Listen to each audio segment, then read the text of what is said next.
Hello. I'm going to chat with you today about smart ocean. And so, when we're going to talk about the ocean at an AI conference, the question sometimes turns to why are we talking about the ocean? So, I'm going to give you a few facts to help you really understand why the ocean is so critically important.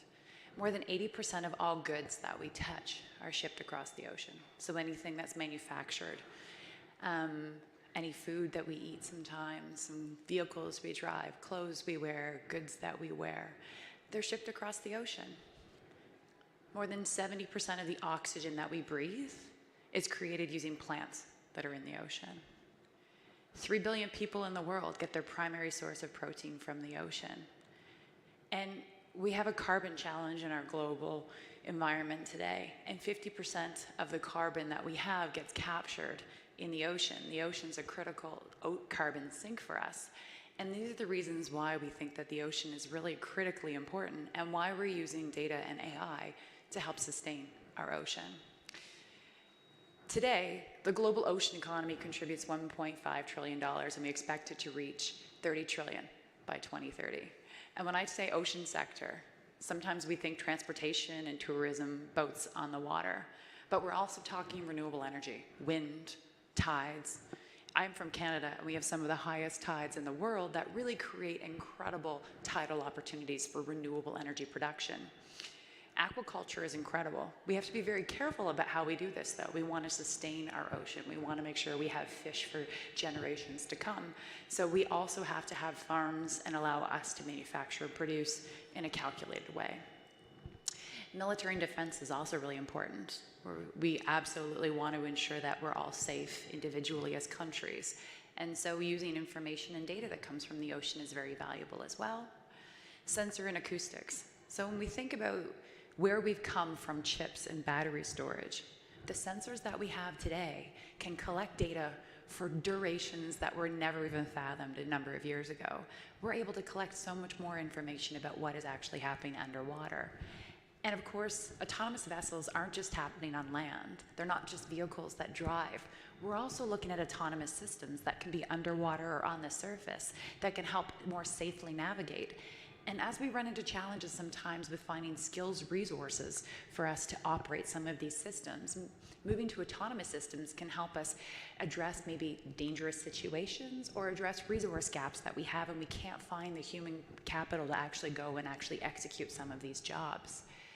And the ocean attracts some incredibly intelligent researchers, but we need to make sure our technology is just as intelligent. And so that's why we have DeepSense, the organization that I run. Because AI and machine learning is really easy to say, and I think we're going to hear lots over yesterday, today, and tomorrow talking about the really interesting applications about AI. But what ends up happening is companies and organizations don't know how to use it. And they don't always have the skills and resources internally to create it. And that's where we come in. We bring in researchers and students and collaborators and experts in certain domains and work with companies specifically in the ocean sector. And when I talk about sector, it's all of those things I just touched on, everything from tourism to sensors to aquaculture. The big thing too that we also have is we have the compute power. So it's great for a company to decide they want to go and create some kind of AI, but what we really need is to also have the computing capability. The biggest thing for us too is we're part of an academic institution and we're partnered with a number of universities, but universities aren't always after commercialization. So that's where we really drive the push. We want to make sure companies create really interesting AI and put it in production systems and actually use it going forward. And so we try to really work with companies to identify opportunities. We create partnerships, and academic institutions, researchers really like published papers. Companies want code that works for them. We scope out projects, we bring in students, and I'm going to touch on students again. And then the companies use this, and then they grow. I'm going to give you a bunch of examples so that you get a chance to see how the ocean sector works. So right now, there's 350 right whales left in the world, and that's not a lot of whales. But the problem with this is that these whales tend to go in shipping lanes, and because there's so few of them, they get struck by vessels and then they die. And we really want to protect certain marine species. And so what happens is a vessel will be slowed down. We make our actual vessels drive half the speed, which really inhibits the overall movement of goods and shipping of goods. So we worked with a PhD student who was going through and identifying right whales from aerial images, and she had 750,000 images. And it's great as a PhD student in biology, but using machine learning is really challenging. So we helped her, as well as another company who was going to then use the actual models that get produced, and we partnered her with a machine learning student who is doing his master's, and they created a solution that came up with an object detection model that helped identify these whales, which meant we were much able to identify and locate these whales in a safer and more efficient way, other than waiting for people to get phone calls or have one get the strike. And so when you have thousands of images to go through, this is where we have the opportunity to create really interesting novel solutions that are specific to this one application. Now, I referenced the oxygen that we breathe. 70%, every other breath that you take is air that was created from the ocean. And so we need to ensure that the plants that are underwater are sustained. And then when we talk about the carbon that we have in the world, and 50% of that carbon going into the ocean, it's also just on the very surface of the water, or on the surface of the ground under the water. And so the kelp, underneath the kelp, we have all of the carbon that gets captured and is held there. And we don't want to move the kelp because we don't want to allow any movement or release of that carbon. So we need to better understand what's happening underwater and how our plants are doing, the diversity of them, the amount of them, the growth and the protection. So here's an example of where we're using computer vision to calculate and estimate the species, the percent coverage, the health of kelp. And these are examples of really using information that someone is collecting for other purposes and applying machine learning to then allow us to take that data and use it for other purposes in the future. So when we talk about marine logistics, we run into challenges too with shipping of goods. There's a lot of information that is traveling associated with vessels and boats that come across the ocean. And we have hundreds of thousands of vessels that travel across our oceans every day to move goods to us. Typically, this is a very immature sector in the sense that data was historically very paper-driven and very process-driven. And so getting more mature is becoming a challenge, but companies are using things like natural language processing. So here's an example of where we worked with a company to help automate and clean and process data that comes off of shipping manifests. And it's all around identifying goods and errors and helping expedite the overall process of taking data that was used in a very manual way and trying to clean and process it so it's much more effective and efficient for shipping carriers and for companies who are moving goods. Now, there are estimated to be 30 million pleasure craft or personal boats in the world. So we often think of massive cruise ships and container ships, but there's a lot of small fishing vessels and personal pleasure craft that people use. Sometimes when people use these, especially for fishing, and you have a very distributed network of fishing all around the world, people will drive their boat really fast and then slow down, and really fast and slow down. And when we often think of emissions that can come off of cars that may not be good for our environment, we don't always think of what happens with all of the boats we have in the water. And so this is the company we've been working with that's better understanding the emissions that come off of vessels, how much their fuel they're consuming, and helping create, using machine learning, solutions that make more informed decisions. So when your vehicle will sometimes show you how much fuel you're consuming as you speed up and then slow down, we're creating the same thing so that people who are driving these boats will know what they're actually doing and how they can better use the fuel that they're consuming. Now, this is an interesting one. These are mussels, and so mussels are very reactive to the environment around them. And so these mussels are sitting subsea, and this is a project called Canary, kind of like the concept of a canary in a coal mine. So back in the day, a canary was in the coal mine, and it was used because if the canary died, people knew there was a problem, the air quality was poor, it's time to get out of here. And so these are mussels that sit underwater, and the reason why they're fascinating is that when there's certain toxicity levels in the water, the mussels will close. But what happens sometimes is the mussels react before the sensors we have in our environment react. And as water becomes a scarce resource, and as we're increasingly concerned about water quality, we're trying to better understand what these mussels can identify and predict that our current sensors can't. And so here's an example of using computer vision and machine learning to know and build neural networks to know when those mussels are open and when they're closed, understand their behaviors, and then link that back with other sources of data to see if we can better predict and analyze the reaction of what's happening in the water. Because all of this is better understanding water quality and things that we can control and prevent. Tidal energy is a really big one. So I mentioned in Canada, we have the highest tides in the world. Well, these tides come twice a day, and they're in and they're out, and they're in and they're out. And this provides incredible opportunity for us to generate power in a renewable way. Well, the challenge with this, though, is as we start exploring increasing amounts of renewable energy, governments want to really protect the environment, and they want to ensure that we're not causing damage. We have traditional forms of energy production, but we're always looking for new ways to be more sustainable. So the challenge with that, though, is they want data, and they want to be able to understand what's happening in those environments and ecosystems. This is an example of an echo sounder, and this echo sounder sits on the bed of the ocean, and it's pinging up, and it's returning a response of what's happening in this water column. And the reason why this is important is because governments want to know how many fish there are in that environment, and could the tidal turbines negatively impact the fish in that environment. And so this data is really interesting because these little dots that you see on the bottom in the white, those are air bubbles in the fish's belly. The problem, though, is the air bubbles kind of look like the air bubbles in waves. And so what the organization Net Zero Atlantic was doing was trying to draw lines, remove bad data of waves and noise, and then count the bubbles. The issue, though, is it's very manual. Someone sits and draws a line to remove the data.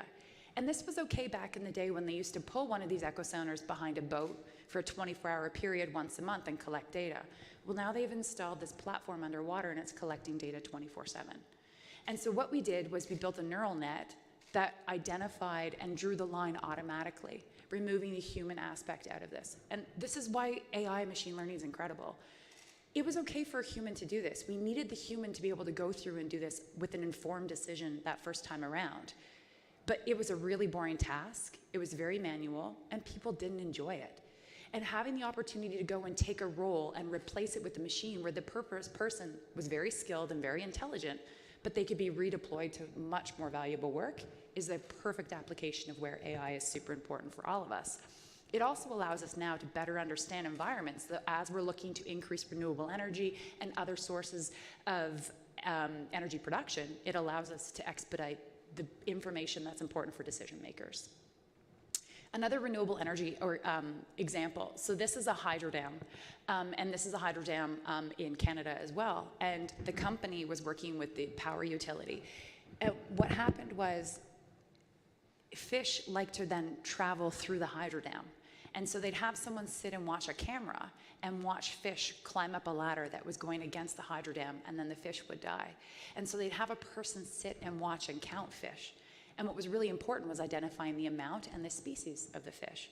Again, a really boring role. And also, if there were too many fish, they would have to shut the dam down, and they didn't know how long. So sometimes they erred on the side of caution and shut it down for longer periods than necessary.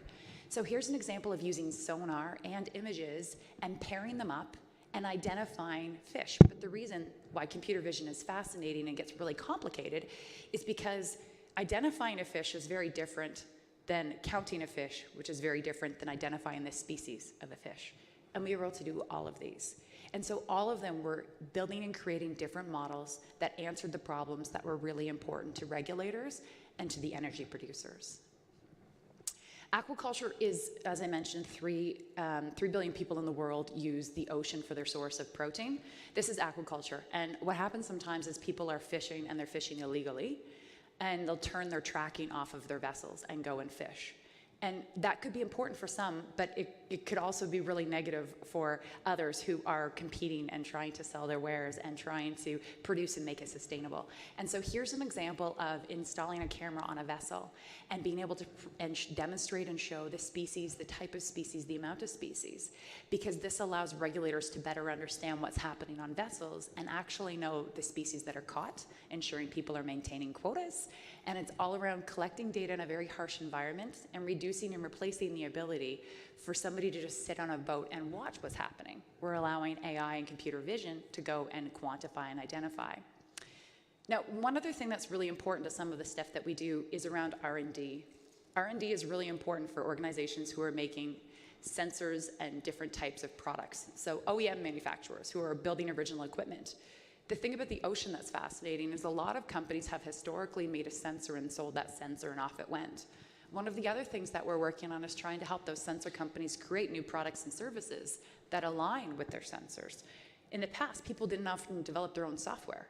So we're trying to help companies understand how they can build software that's much more usable with their own sensor and provide the mechanisms to clean and process data a lot more effectively, instead of allowing the end customer who's always purchased those systems to then just go and figure it out themselves.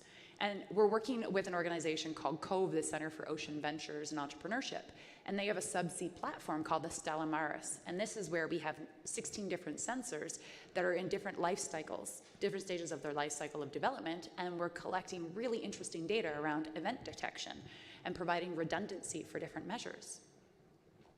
This is an example of the Stella underwater, and there's a nice little fish that was doing a little visit the other day.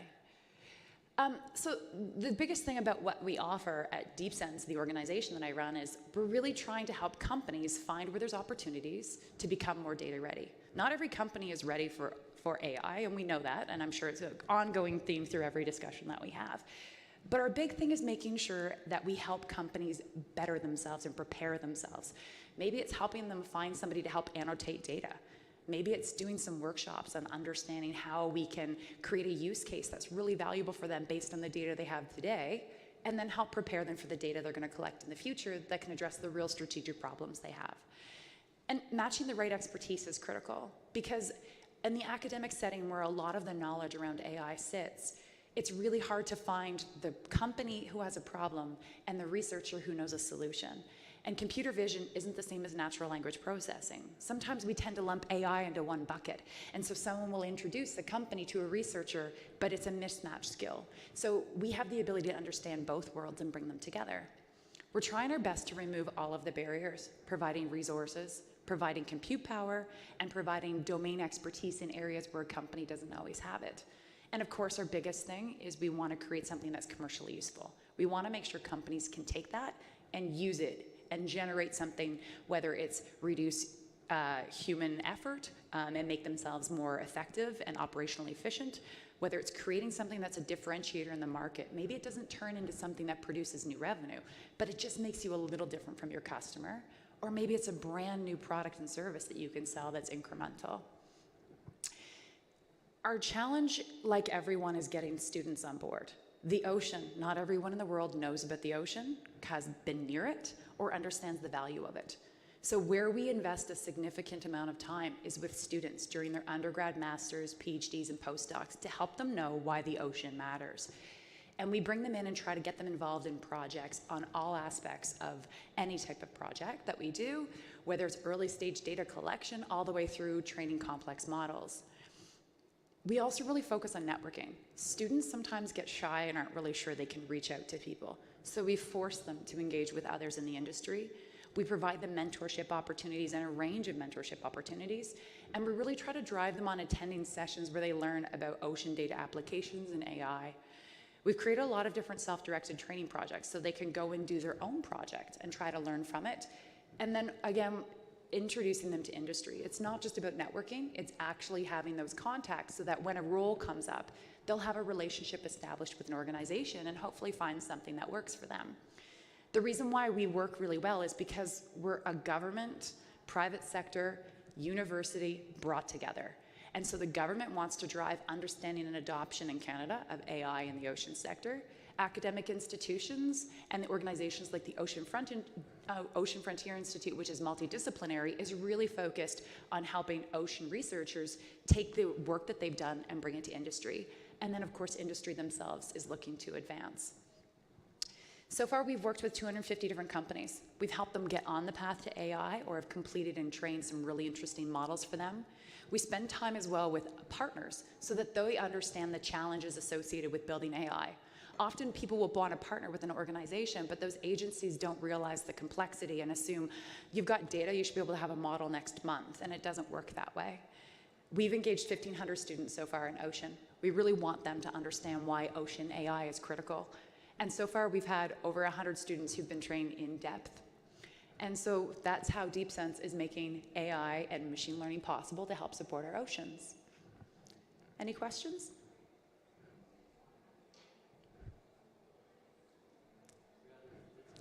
Pardon me? We are in the middle of the desert. This is why there is no You are surrounded by ocean, though. Your data. Pardon me? The This energy. And it's tricky in an environment where a country may be a little bit apprehensive of trying something new, but sharing is really important with data. Okay, thank you. Thanks. Excellent. Well, thank you very much. I appreciate your time.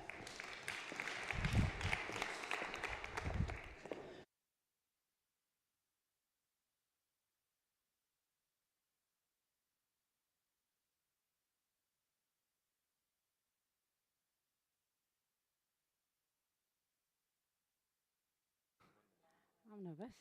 I'll be fine. I'll be great.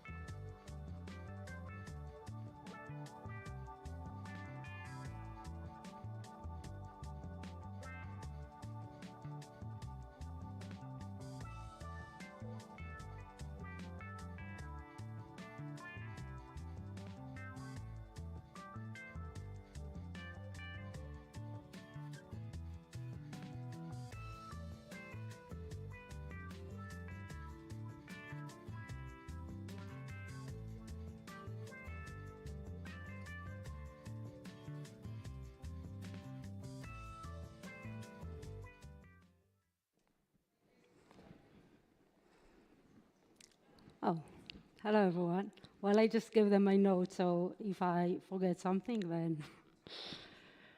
So my name is Abby. I'm the CTO of CityBits, and today I want to talk about how does a city become smart. So I'll give you a few seconds to think about what is a smart city. What do you have in mind when you think about smart city? Now, I have a little trick. I use DALI, not the painter, the large language model DALI, that's been trained on 100 million of images.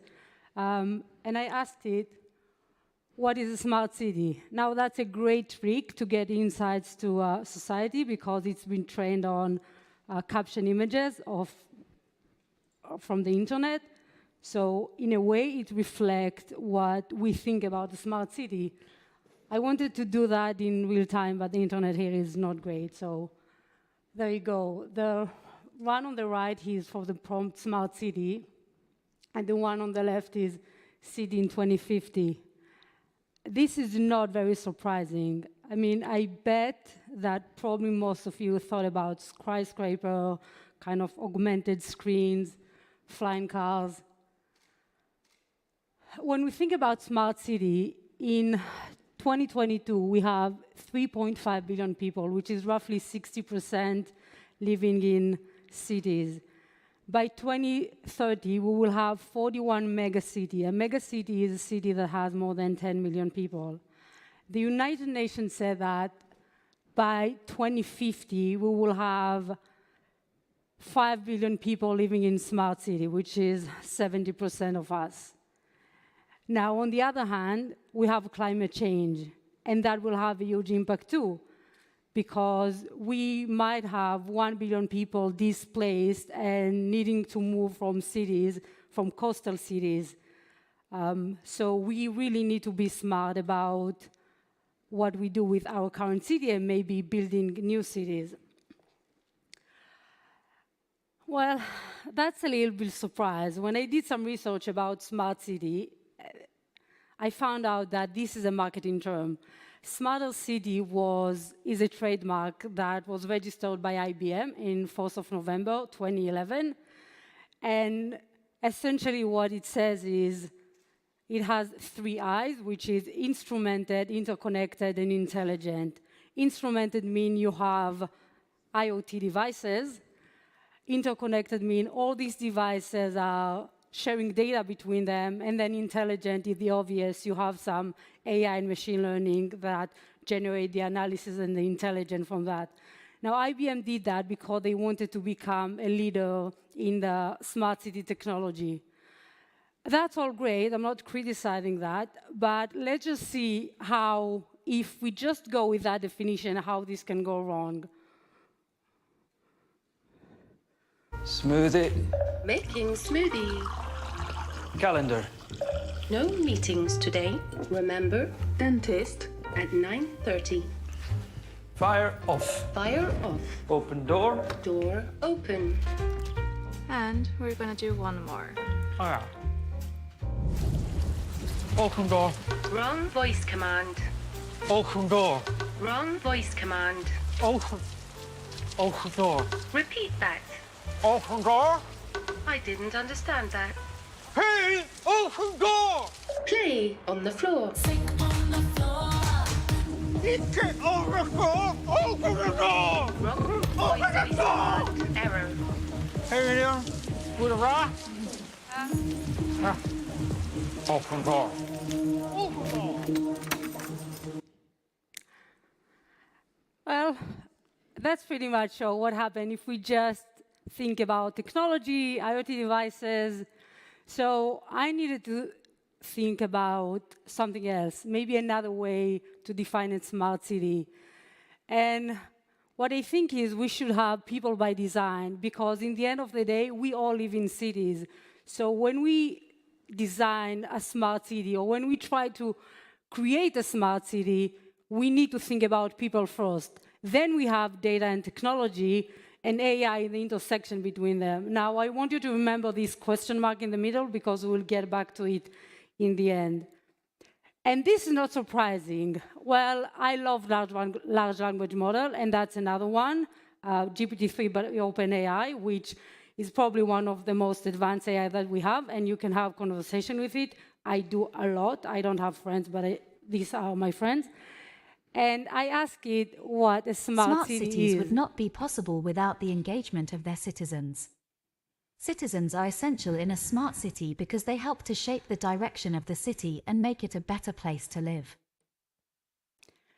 So this is an insight into what people think, because these large language models have been trained on data from the internet, so it reflects what we think about the smart city. So in a way, we don't need big corporate to think for us what we have to do.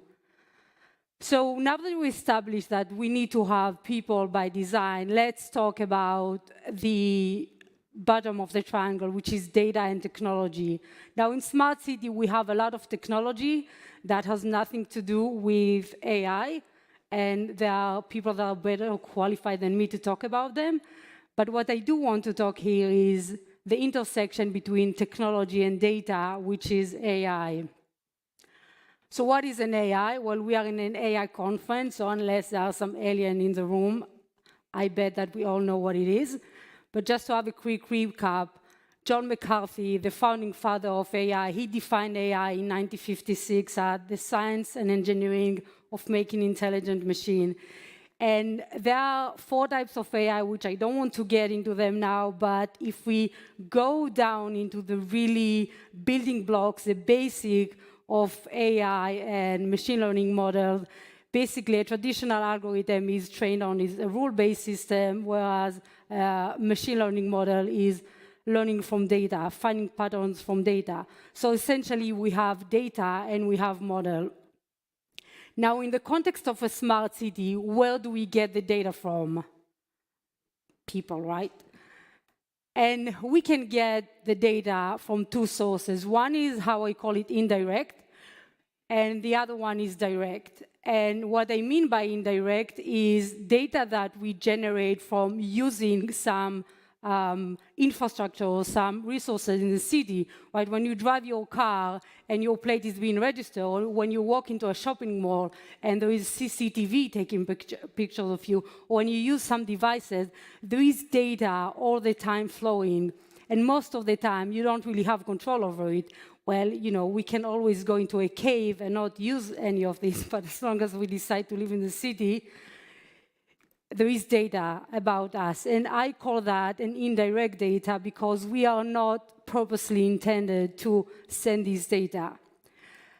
The second kind of data is data that we generate directly. So when we go on social media, when we go on Twitter, when we go on Facebook, when we post something, this is something that we do directly. We go voluntarily, or not so much, and we post our opinion. We share something in this platform. This kind of data is the one that I want to focus on, because this data is really hard to capture and unstructured. Because just in the next 5 minutes, there will be 2.25 million tweets shared on Twitter, and more than 2,000 posts on Instagram, and millions of comments on Reddit. So just imagine how much data it is. The last research that I read said that it will take 181 million years to just process all the data. So we need a smart way to capture all this data and generate really interesting insight, because not all this data is valuable. Now, what are we doing in the context of smart city with all this data? We can use some of AI technology. We have machine learning, we have computer vision, we have NLP, speech recognition, expert system, robotics. I'm not going to talk about all of them. The one that I want to focus on is NLP. And NLP, I bet most of you, probably all of you, know already what it is. I love Star Wars. All my presentation, there is always a Star Wars meme. So 3CPO, for example, is, and when you type something on Google or when you use Amazon Alexa, they all have something in common, and that thing is NLP. NLP is the ability of a computer to understand human language. It's basically the intersection between computer science and linguistics.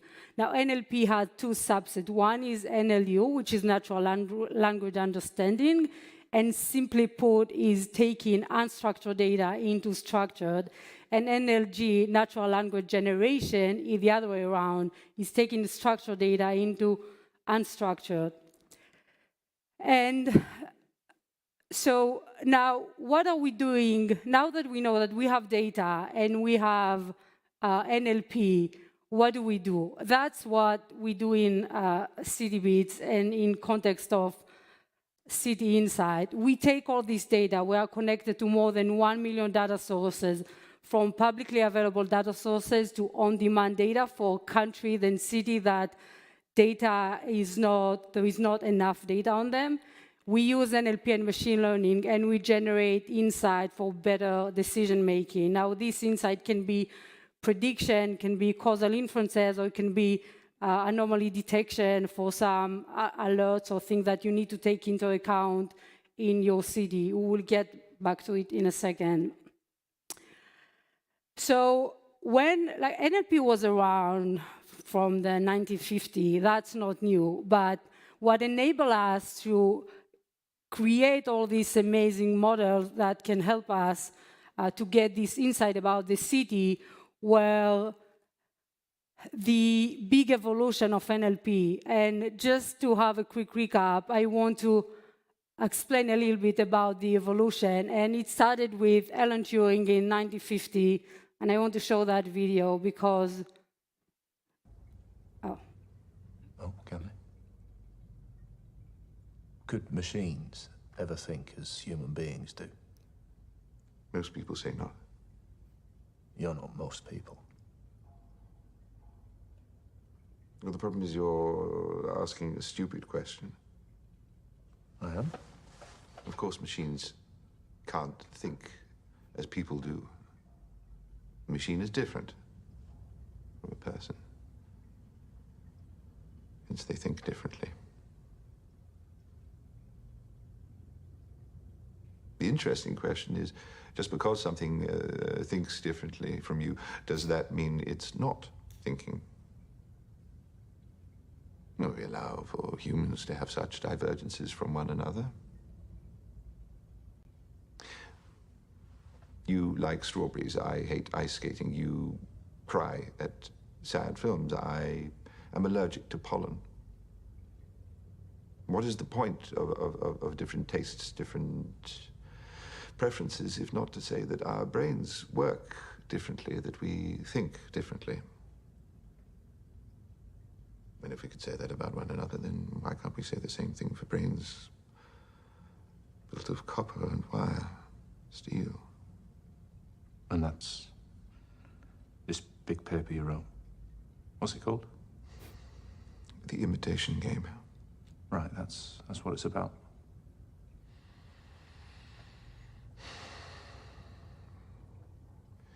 Would you like to play? Play? It's a game. A test of sorts. For determining whether something is a machine or a human being. How do I play? Well, there's a judge and a subject. And the judge asks questions, and depending on the subject's answers, determines who he is talking with, what he is talking with, and all you have to do is ask me a question.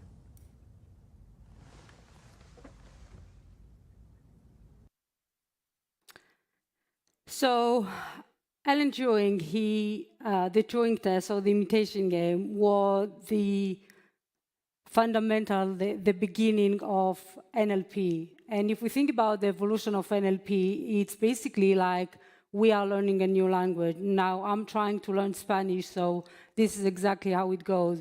You start with learning words, then you form these words into sentences, and then there is context. And that's exactly how the evolution of NLP started. I will not get into the details of the models because our time is short, but we started with models that can understand words and count words. There are some problems in these models and this technique, and one of them is lexical ambiguity, because we can think about words that have two meanings. You can see in that example, call me a cab. Well, this has two meanings. I can either call you a cab or I can call you cab. So then we advanced and we had new technique that can understand the relationship between words and sequences, but this also has some issue. Then a big one was lexical ambiguity, when we have a sentence that can have two meanings, like we see in that example, I saw bats, which can have can be interpreted in three different sentences. The big jump, when the golden era of NLP started was in 2017, when Google came up with the research of attention is all you need with Transformer, and all the large language models that we mentioned, DALL-E, that can generate images from text, or GPT-3, and there are lots of them. I saw Google also outside, they have a demo of them. So this is when we can understand context, and this is basically what we can do with NLP that is really powerful. So now if we go back again to the city context and what we can do with NLP now that we have this powerful technology, we take all this data, as we said, and first what we do, we fine-tune a BERT model, semi-supervised learning model, and we can classify, we can categorize all this data into different topics that are interesting for a city. It can be climate change, mobility, health. We also have a way to detect intent. Now, detecting intent is much more difficult in text, because when we speak, you can say whether I'm angry, whether I'm complaining, or I'm asking a question, but from text, it's much more difficult. But we have a way that we can tell you whether your citizens they are afraid for something, they are complaining. Then you can also, as a subject matter expert, you can drill down into a specific topic from the category that you have and see what is going on.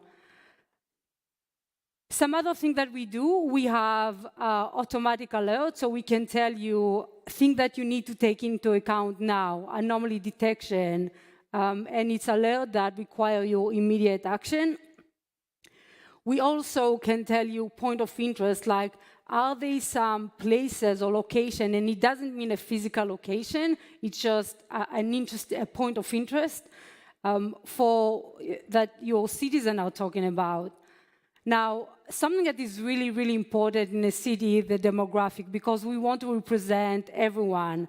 So we also have gender and age identification.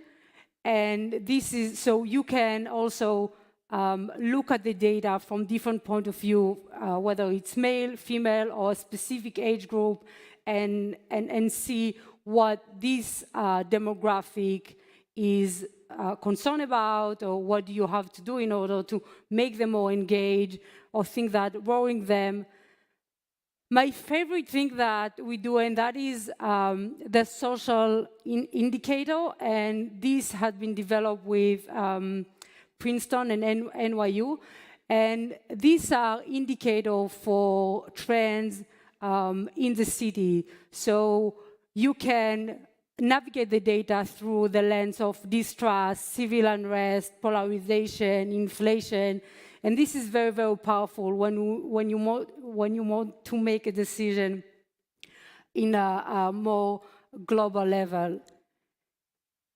So just to give you some case study, for example, in the Amazon, which, by the way, this was a really interesting case study because in the Amazon, we didn't have enough data. So we needed to collect the data in a way manually on the ground, asking people and constantly, because we are real time, so gathering this data. And what we find out is that there was a group of indigenous women that were collecting seeds. And the reason was they did that for biodiversity preservation. So what was really interesting is then IDB, in collaboration with the country, they decided to invest more in preservation. And now this is a big established project. And these women, they don't need to do it voluntarily. They have financing and they have budget to do it.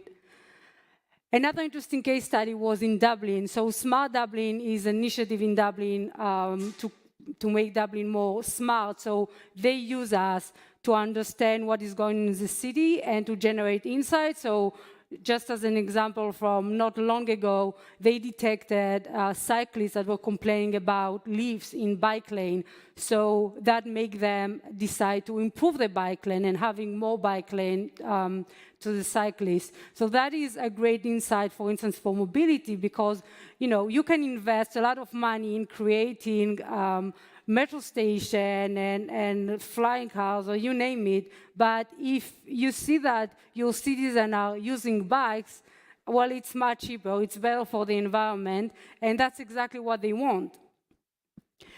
This is a recent project this is a research study of 167 countries that post-COVID, they want to understand what is going on in the cities in the country, and to make better analysis in education, economy, health.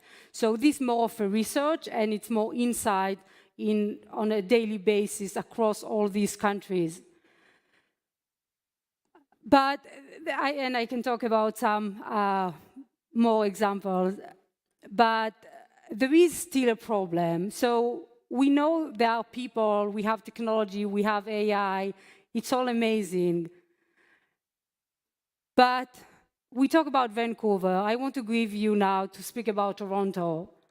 And Sidewalk Lab, I don't know if you heard of it. I haven't until I made that presentation. It's a subsidiary of Google that it's intended to build better infrastructure for cities. And they had a project called Sidewalk Toronto. And their idea was to improve Toronto and to make it a better, more sustainable city. Now, this project canceled or shut down in May 2020. The reason they said it shut down was they said that it was COVID and it was really hard to get it off the ground. That might be true. I don't know. What I do know is I found this video on Google, and that is by Anne. She was a managing director, and she resigned for a smart city And I want to show that video to see the create an reason. urban data trust, which will consist of all of the parties involved in creating the smart city, not just Sidewalk Labs, but Waterfront Toronto, the provincial government, federal government, and all of the companies who are going to be delivering the tech, the IT companies, et cetera, to pull this together. That would have been fine, but when they announced it at a board meeting, they said, and of course, we will encourage all the companies to de-identify data at source, but we have no control over what they do. In effect, we can't make them do that. And the minute they said that, I knew that it was over. Because once you say it's voluntary, it's not going to happen. Everyone wants personally identifiable data. And that's what was so upsetting to me, that they, on their own, decided to do this, knowing how upsetting it would be to me, and that, in my view, privacy would go down the drain. So I couldn't tolerate that. The next morning, I resigned. The project pressed forward, but continued to face concerns from citizens and city officials. Then in May 2020, in the midst of the pandemic, Sidewalk Labs abandoned development of the smart city. So the reason that, according to Anne, the reason that the project had been shut down was because they didn't take privacy seriously into consideration. She suggested, let's have privacy by design, which means de-identify the data from the source, not keep personal identification. And it didn't quite happen, so that might be the reason or not. That lead me back to where we started. So we talk about the triangle of a smart city, which is people, data, and technology, and having people by design. But what I want to add here is we need trust. We need privacy by design, because we can have the most amazing smart city, but if people don't trust the technology and they don't trust you that you will use the data for good, then they will not use it, and we will have ghost city. How cool is that? So we do need to make sure that we take privacy seriously and we don't keep any personal identifier. And we won Technology Pioneer this year at the World Economic Forum, which is a great honor, especially when you do technology. But for me, the thing that is much more exciting is, trust needs to be earned.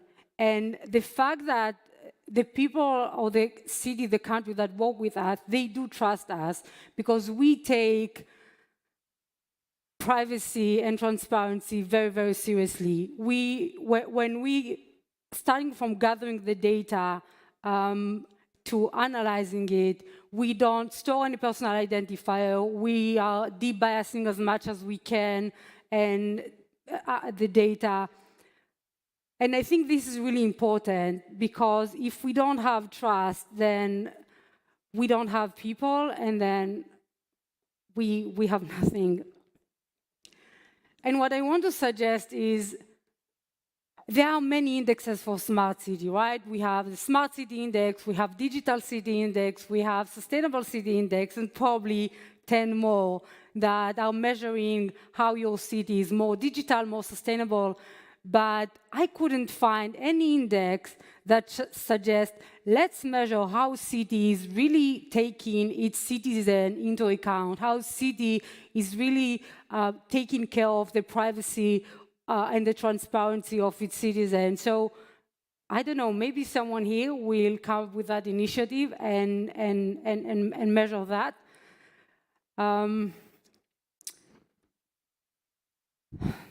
Yeah, thank you. And I don't know if I have much time, but if someone has a question, then we probably have time for 1 or 2 questions.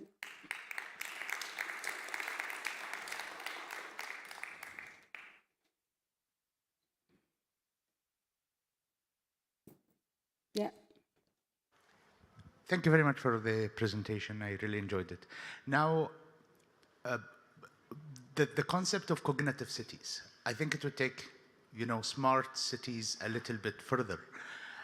And however, for a city to be cognitive, it has to recognize even its own people, and that is the challenge.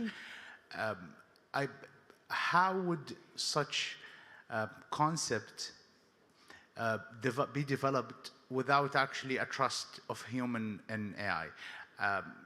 Privacy is a big concern, I know. I like the privacy by design, similar to security by design, where you have to have this from initial stages. But the development, the issue is, I think technology is developing much faster than human trust, and and a lot of companies, I've been to a few, they are talking about technology in separate of human. For me, AI is actually human in the loop, and this is the biggest gap. Would you care to comment on that? Like, what needs to be done to make sure that technology is hand in hand and parallel with human trust and human in the loop in its actual sense? I wish I had a good answer. I don't know. What I do know is we need to get people more involved, because people are afraid from what they don't know. And people don't really understand AI. They don't know what do we do with that.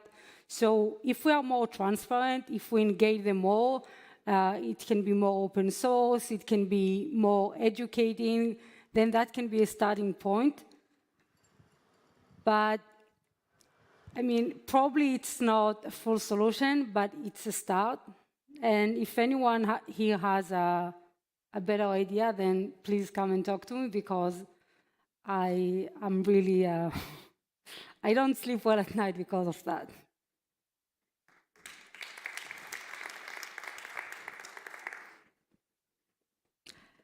Yeah, we talk about Toronto, and we said not really great thing about it, but the guy that is speaking after me, he's from Toronto, and he's really cool.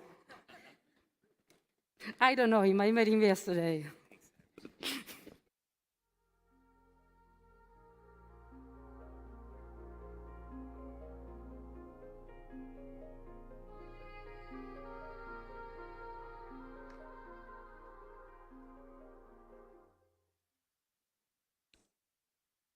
Go ahead. Okay, well, I'm going to thank Abby for that introduction, first of all, that, being from Toronto, which I think is a pretty incredible city. But first of all, good morning to everyone. Thank you for coming to today's session. I'm going to be speaking, first of all, just a little bit about my background. I'm a practicing infectious disease physician.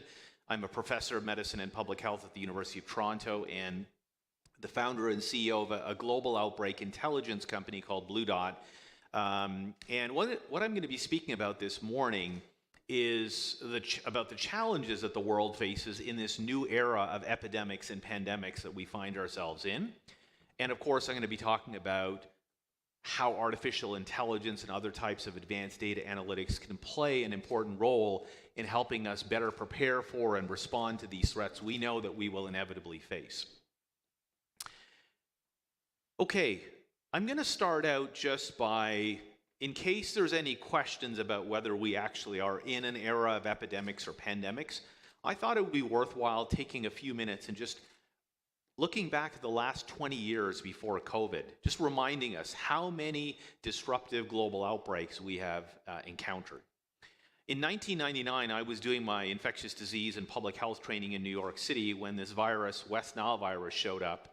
And it established itself and permanently moved across the continent, changed the landscape and the geography of that disease. A few years later, anthrax was weaponized and sent through the US postal system, a reminder to us that outbreaks don't have to just come from Mother Nature. They can actually be manufactured into weapons and cause outbreaks that can be incredibly disruptive. I moved back to Toronto, which is home for me, and when I did that, the first novel coronavirus humanity had encountered in the modern era showed up in our city, caused an outbreak for 4 months, infected one of my colleagues. We had deaths amongst frontline healthcare workers. So this was kind of a rude awakening to my beginning as a career as a practicing physician. And then I do want to highlight, only 10 years before COVID, we were in another pandemic. I think we often forget that, the H1N1 influenza pandemic. Now, thankfully, this was a fairly mild pandemic, but a pandemic nonetheless. And it's a reminder that at least if we look at the last 2 data points, we're having pandemics every 10 years. Now, a century ago, it was about every 30 to 40 years. So it's possible we may be actually seeing these with greater frequency. And there have been many other significant outbreaks that have occurred in the last decade or so. Notable ones include the outbreak of Ebola in West Africa in 2014, the Zika epidemic in 2016, which caused those really profound birth defects in children. We've never seen that through a mosquito-borne disease before. And then, of course, the COVID-19 pandemic, and we're now in the midst of an international outbreak of monkeypox virus. So we have seen more disruptive outbreaks in the past 20 years than we have in the past 200 years, previous 200 years. So, and if we do look at just the last 13 years, 7 of these have been declared global public health emergencies by the World Health Organization. So some simple math is we're experiencing a global public health emergency from an outbreak every 2 years.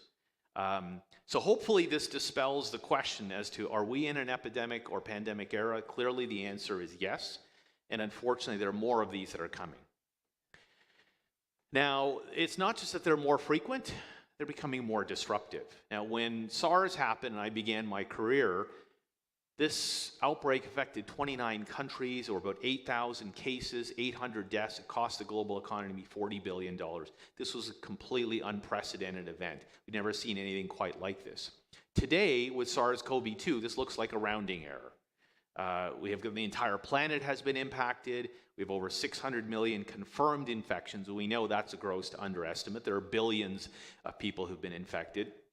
At least 6.5 million deaths, and again, that's also a gross underestimate. And the IMF estimates this is going to cost the global economy $28 trillion before we actually start to move into an endemic state, and then of course it's going to cost us on an ongoing basis going forward.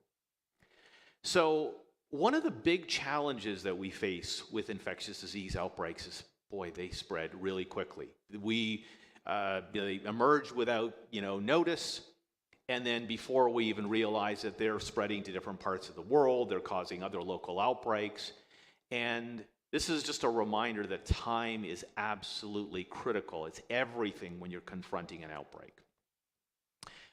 The promise here is that we have a lot of the raw materials and ingredients to be able to actually generate and spread knowledge and insights faster than an outbreak. With growing access to diverse data sources, I'll be talking about advanced analytical techniques, obviously artificial intelligence and other types of advanced data analytics. We have geographic information systems and high performance computing. We have all of these tools available to be able to generate and disseminate these insights incredibly quickly. So this is core to the work that we're doing at Blue Dot in developing global biological threat intelligence. And what I want to do for a moment is I want to just use the metaphor of a fire. If you were a firefighter, because there are a lot of parallels with outbreaks, the first thing you'd want to know is you'd want to know if there are some sparks occurring somewhere. And there are sparks occurring perhaps all over the place, but you want to understand which ones have the greatest potential to actually create a fire. And then if a fire is created, where are those embers going to go? Is the wind going to blow them into some dry brush and lead to another fire, or is it going to blow them over into the water where they're going to fizzle out? And ultimately, you then need to use those insights to determine what actions you should be taking. Where do you focus your energy? Where do you focus your attention when time is critical? So this is really analogous to what we're doing at Blue Dot, which is using data and analytics that I'll talk about to detect and characterize emerging global biological threats at the earliest stages possible. We want to buy ourselves as much time as we can.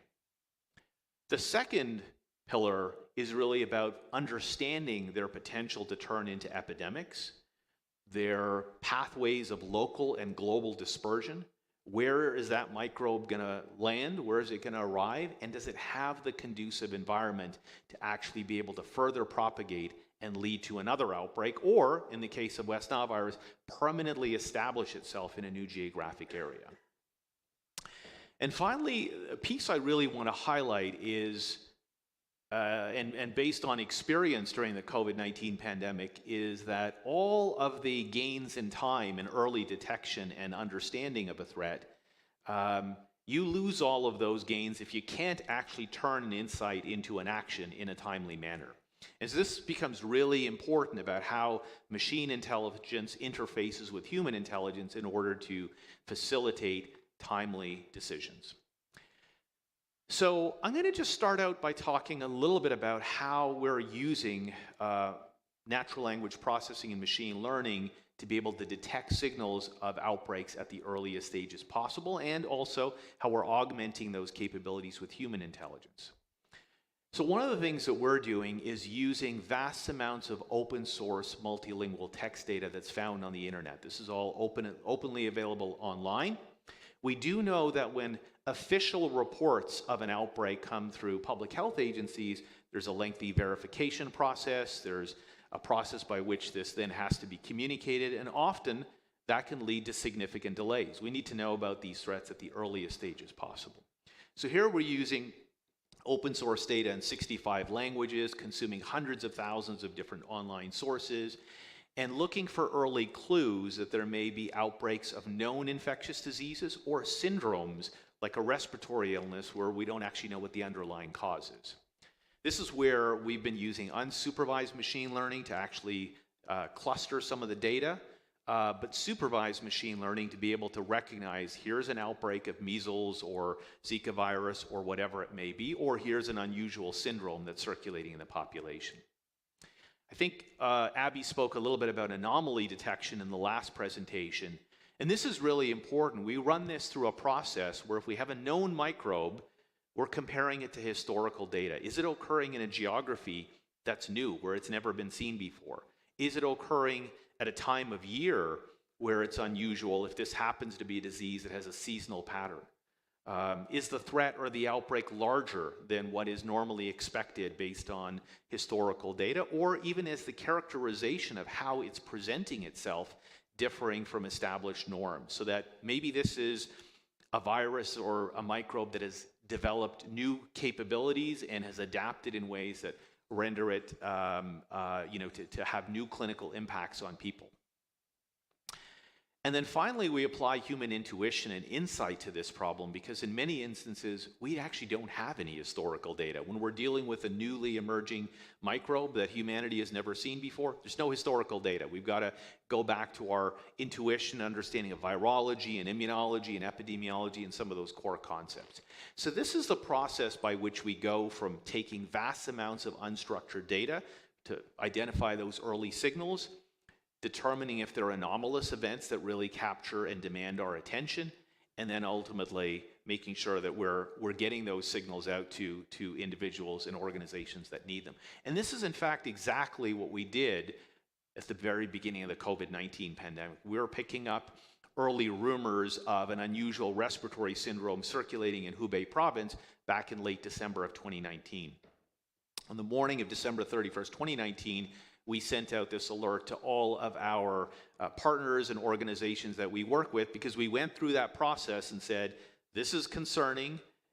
We don't have any historical reference data, but based on our experience with SARS-CoV in Guangdong province in 2003, this has the potential to turn into a pandemic. Everybody needs to be aware of this. Now, I want to go a step further and talk about those embers and the dispersion that I was talking about. These microbes can move incredibly quickly. So I'm going to shift to talk about population mobility and how microbes can quickly move from one place to the next. So here, we have developed methods to anticipate and be able to predict ground-based movements of population. So that blue pin is the location of the market in Wuhan where the first cases of the pneumonia were identified. These circles are the locations of neighboring airports, and I don't have time to go into the methodology here, but we've used a variety of parameter-free models and other types of spatial analytical models using anonymized mobile device location data to validate how populations are moving on the ground. So these are here the locations of airports and the corresponding probabilities that individuals from around the epicenter of the outbreak are going to go and travel to these locations. That work is then intersected with long-range movements, the kind of movements that got many of us here today. So we're incorporating data. This is our private sector data on the entire world's commercial air travel flows. So this includes all of the flights of aircraft moving around the planet, the capacity and the number of seats on the aircraft, but also the anonymized passenger level flight itinerary. So again, I want to highlight they're anonymized, but it's all the ticket sales, the billions of tickets that are sold globally, and that account not just for a nonstop flight, all the connections that lead to the final destination. So these blue circles, the larger circles indicate more travelers leaving the area around the market in Wuhan to neighboring airports and then boarding aircraft to other parts of the planet. And these yellow lines are the nonstop flights going to different locations. Now, we were early on basically hearing that in this outbreak that there were a few dozen cases. There was no evidence of person-to-person transmission. And while that may be true, in the interest of time, we've always taken the mindset that prepare for the worst and hope for the best. And so we actually were concerned about this and wanted to share where are the places that we should be looking to next? Where should we be anticipating the next location? This actually is a publication that we submitted back in early January. It happens to be the world's first peer-reviewed study on COVID-19. It's so early, you can see it's called Pneumonia of Unknown Etiology. It's not even confirmed to be from a coronavirus at this point in time. And what we did was we used the methodology I was just describing to point out where are the places that we should be looking to next, because we may end up seeing cases in those locations. Now, these red dots are actually the first places in the world that actually had COVID-19 appear outside of mainland China. So there are a lot of them on that list. And I did want to point out two cities that I'm going to come back to in just a moment, Bangkok and Tokyo. So I'll come back to those in just a minute. Now, one of the other really important challenges during an emerging infectious disease outbreak is that what we see is probably not actually what's happening. We're just getting a sliver of a view of what's taking place. Because clinicians like myself, we probably have never seen the disease before. We don't know how to recognize it. The lab might not have the capacity. We might not even have commercially available diagnostic tests. So we're just seeing a little bit of that fire, if you will. And that's what we heard initially. There were, a few dozen cases. On January 13th, the first case of COVID-19 appeared in Bangkok. You'll remember that was the first city on our list. It's the first case outside of mainland China. 3 days later, second case is confirmed in Tokyo. That's the third on our list. Now, going backwards, one of the things that we can actually do using this type of approach is based on an understanding of this global network and how populations are moving. We can infer what's the probability that cases would show up in these locations if there were only a few dozen cases in Hubei province. And simply using some back estimation, what we were able to infer is that this is not an outbreak of a few hundred people. This has to be at least thousands, if not tens of thousands of cases. And so this is happening in the beginning of January 13th. Now, as we look at this, there is more compelling data to suggest this has the potential to become a global pandemic. So this is critical, and we see this with many types of outbreaks, that what you see is not actually what's necessarily taking place. Now, I'm going to shift a little bit now to talk about the embers that land in different areas, and do they have the ingredients or the conditions to further lead to another outbreak, to propagate beyond. And that's a function of different factors. It's a function of the microbe itself, the population characteristics, and the environmental conditions. If you have the right set of ingredients for a particular microbe, you can lead to another ongoing outbreak. I do want to highlight, this is not a simple thing. It's not a one-size-fits-all. Every single microbe has a different biological and ecological footprint, and there are different factors that need to be taken into consideration. With COVID-19, it's a respiratory disease spread through, droplet and airborne transmission.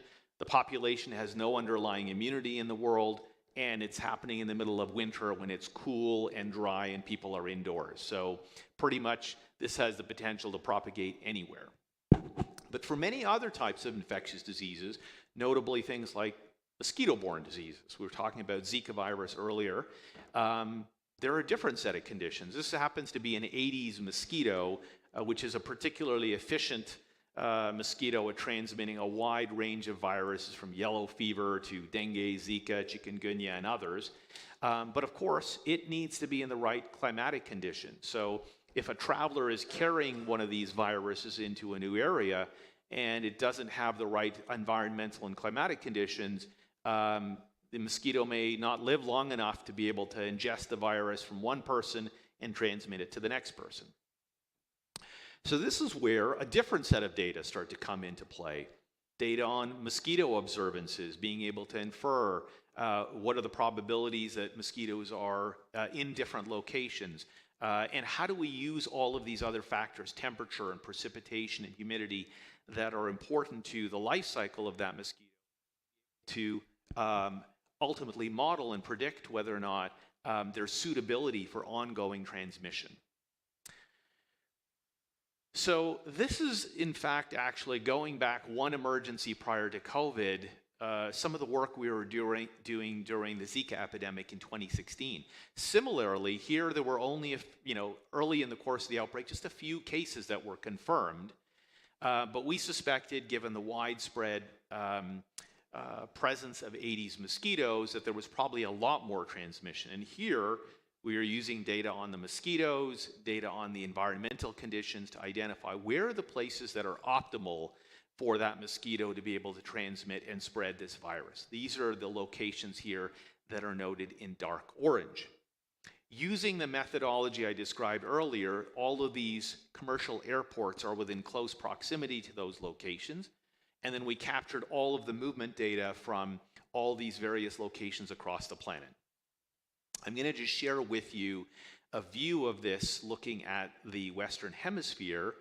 And what you'll see here is that analysis revealed that there were lots of travelers coming into these areas with these large circles into Florida from areas where they were likely to be exposed to Zika virus. They may be carrying the virus without any symptoms, and then infecting mosquitoes that happened to be present in Florida. And then as the weather started to warm up in the summer months, that we would have ideal conditions for local transmission. Now, this is something we published in The Lancet in January of 2016. And in July of 2016, this is what we saw. We started to see active cases of transmission that were circulating in Miami and other parts of Florida, very similar to what we had been anticipating. And then, in fact, 18 months after our publication, this manuscript came out in Nature looking at the genetic analysis of the various genomes that were introduced with infected individuals, and ultimately revealed the same insight that we had generated 18 months earlier, which is that viremic travelers brought this in, infected local mosquitoes. As the temperature warmed up, those mosquitoes were able to live long enough. They then spread it to the next person, and so on and so forth. So I think what this really reveals here is that we have lots of incredible opportunities to be using unstructured, open source data to be able to detect outbreaks and threats at an earlier stage. I'm not going to talk about things like environmental surveillance. We've heard a lot about wastewater analysis and other things, but for the purposes of today's presentation, I'll leave that out. And we have the ability to rapidly assess and understand how we are interconnected as a planet, how these health risks can move from one place to the next very quickly, and where they can lead to secondary disruptions and or even potentially permanent establishment. But the last point that I really wanted to highlight, because it's based again on a lot of personal experience during COVID, is that you've got to get this intelligence into the workflows of where people make decisions. Otherwise, you end up losing all of the gains that you've had in time in those first two steps. So I'm going to talk a little bit about our view of a more resilient world. We don't think that this is something that governments alone are going to be able to tackle, that this is a whole of society problem. But we do work with many different government agencies, public health agencies, for example, that ultimately are looking at protecting the health of their citizens and their population.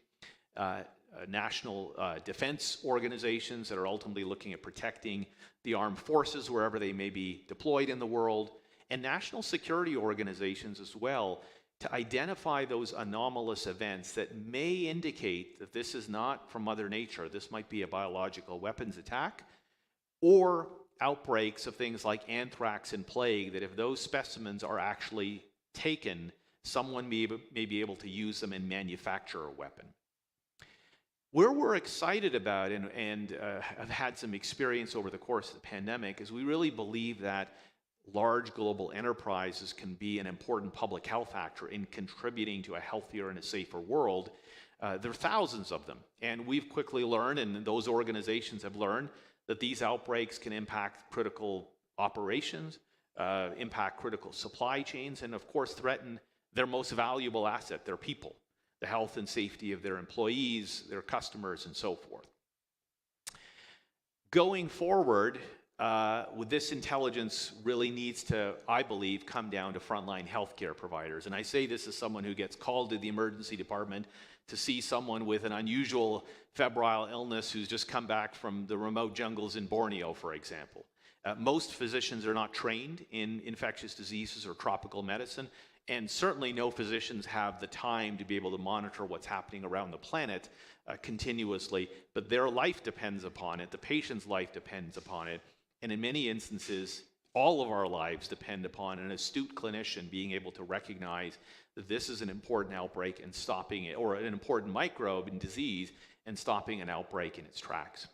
And finally, our last belief is that true democratization of these insights really needs to be coming down to individuals to empower travelers. You do not have a pandemic unless you have infected travelers. If we can empower travelers to know how to better protect themselves, they are in turn protecting the rest of us.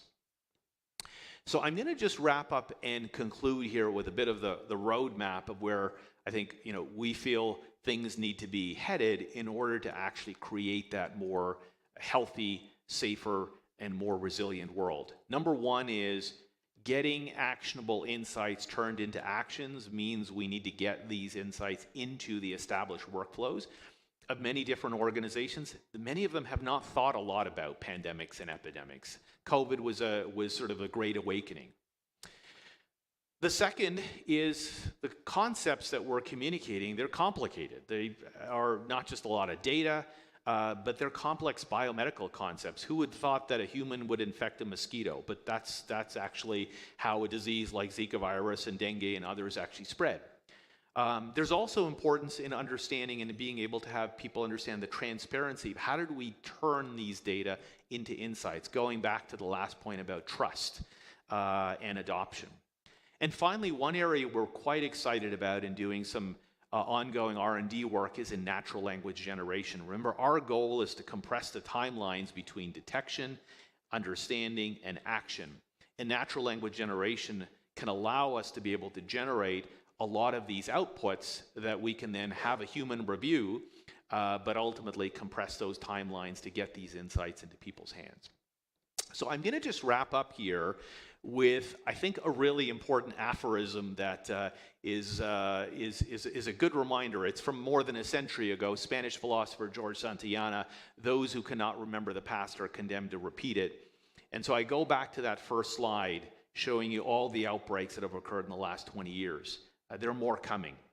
And this is one of those moments where we can capture the opportunity here to use data, analytics, advanced technologies to be able to get ourselves ahead of the threats we know we're going to inevitably face, but it requires us to remain focused on the problem, even though we're all exhausted, fatigued, and we just want to look forward. So I'm going to conclude here. Happy to take any questions if we do have time. If we don't get time for your question, please do reach out. I would love to have a conversation with you if this resonates. So thank you very much.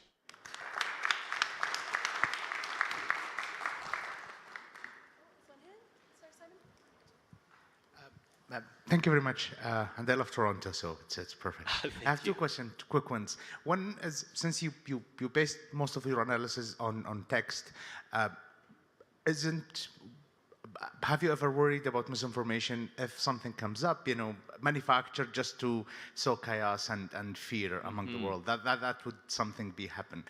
Second question is about resilience, and I'm afraid that what happened in COVID, as you showed in the first slide, would be forgotten, and things that are of a global nature has to be always, one government could screw the effort of everybody else. Still the same issue as before. I think technology is developing much faster than civilization has, and I'd like to hear your comment on that. Thank you. Well, thank you for those questions. I'm going to leave the second one last because that's a big question. I'll start out with the first one about noise being introduced.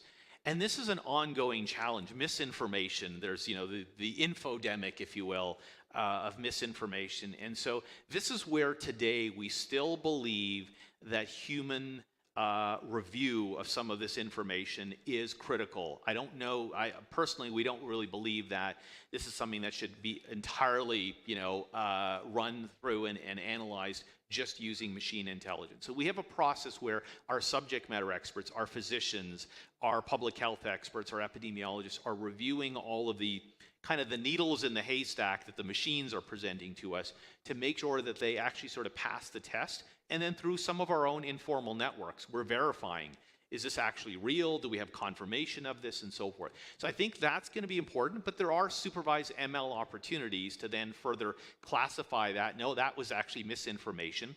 So there's a long arc there on how we would address misinformation. I think the second question that you really were addressing, which is around the fact that we're all in this together, and unfortunately, there are economic and other disincentives to disclose information about an outbreak. I mean, we just saw what happened with South Africa when they said, hey, look, there's a new variant that we've identified. What did everyone do? Shut down their borders. And so the concern, of course, here is that we haven't fully grasped how to operate as a collective. We're still operating as individual states, and I understand that, of course, is an important challenge. But this is a threat that affects all of us. And one of the approaches we are taking is not just relying on official sources of information, that is one source, but looking further upstream to see if we can detect and identify signals that are not official, that have not yet been verified, because again, time is the enemy. I think we're out of time. Speaking as I say, time is the enemy, and thank you very much for having me today.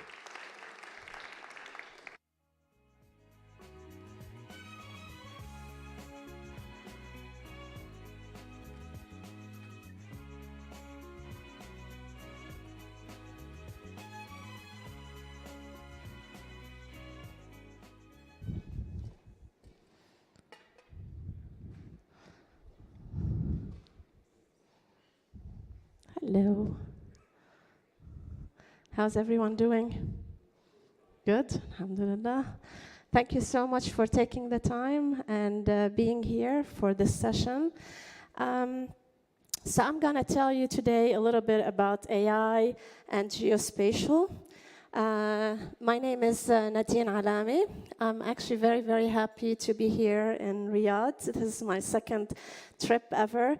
Even though I grew up in Beirut, Lebanon, I ended up at MIT doing a PhD and a master's on geospatial information systems, GIS. And that led me to NASA. So I specialized in satellite imagery processing. So it was amazing to work for NASA and make their data available to the world. I dabbled a little bit with startups, and the last one was aviation and air traffic control. So airport maps and flight routes and weather delays, all geospatial, that's the hint. And I'm now the CEO of the Open Geospatial Consortium, OGC, and I'm here to tell you a little bit about how we're driving geospatial innovations with AI. Maybe a question, maybe the first thing is, what is geospatial? And I'm also curious, so how many people know what geospatial is? How many people have heard about OGC? About OGC standards? Great. So here's my bet. I bet that actually you know way more than you think you do. And you have actually used geospatial data, you've used OGC standards, and I'll use them interchangeably.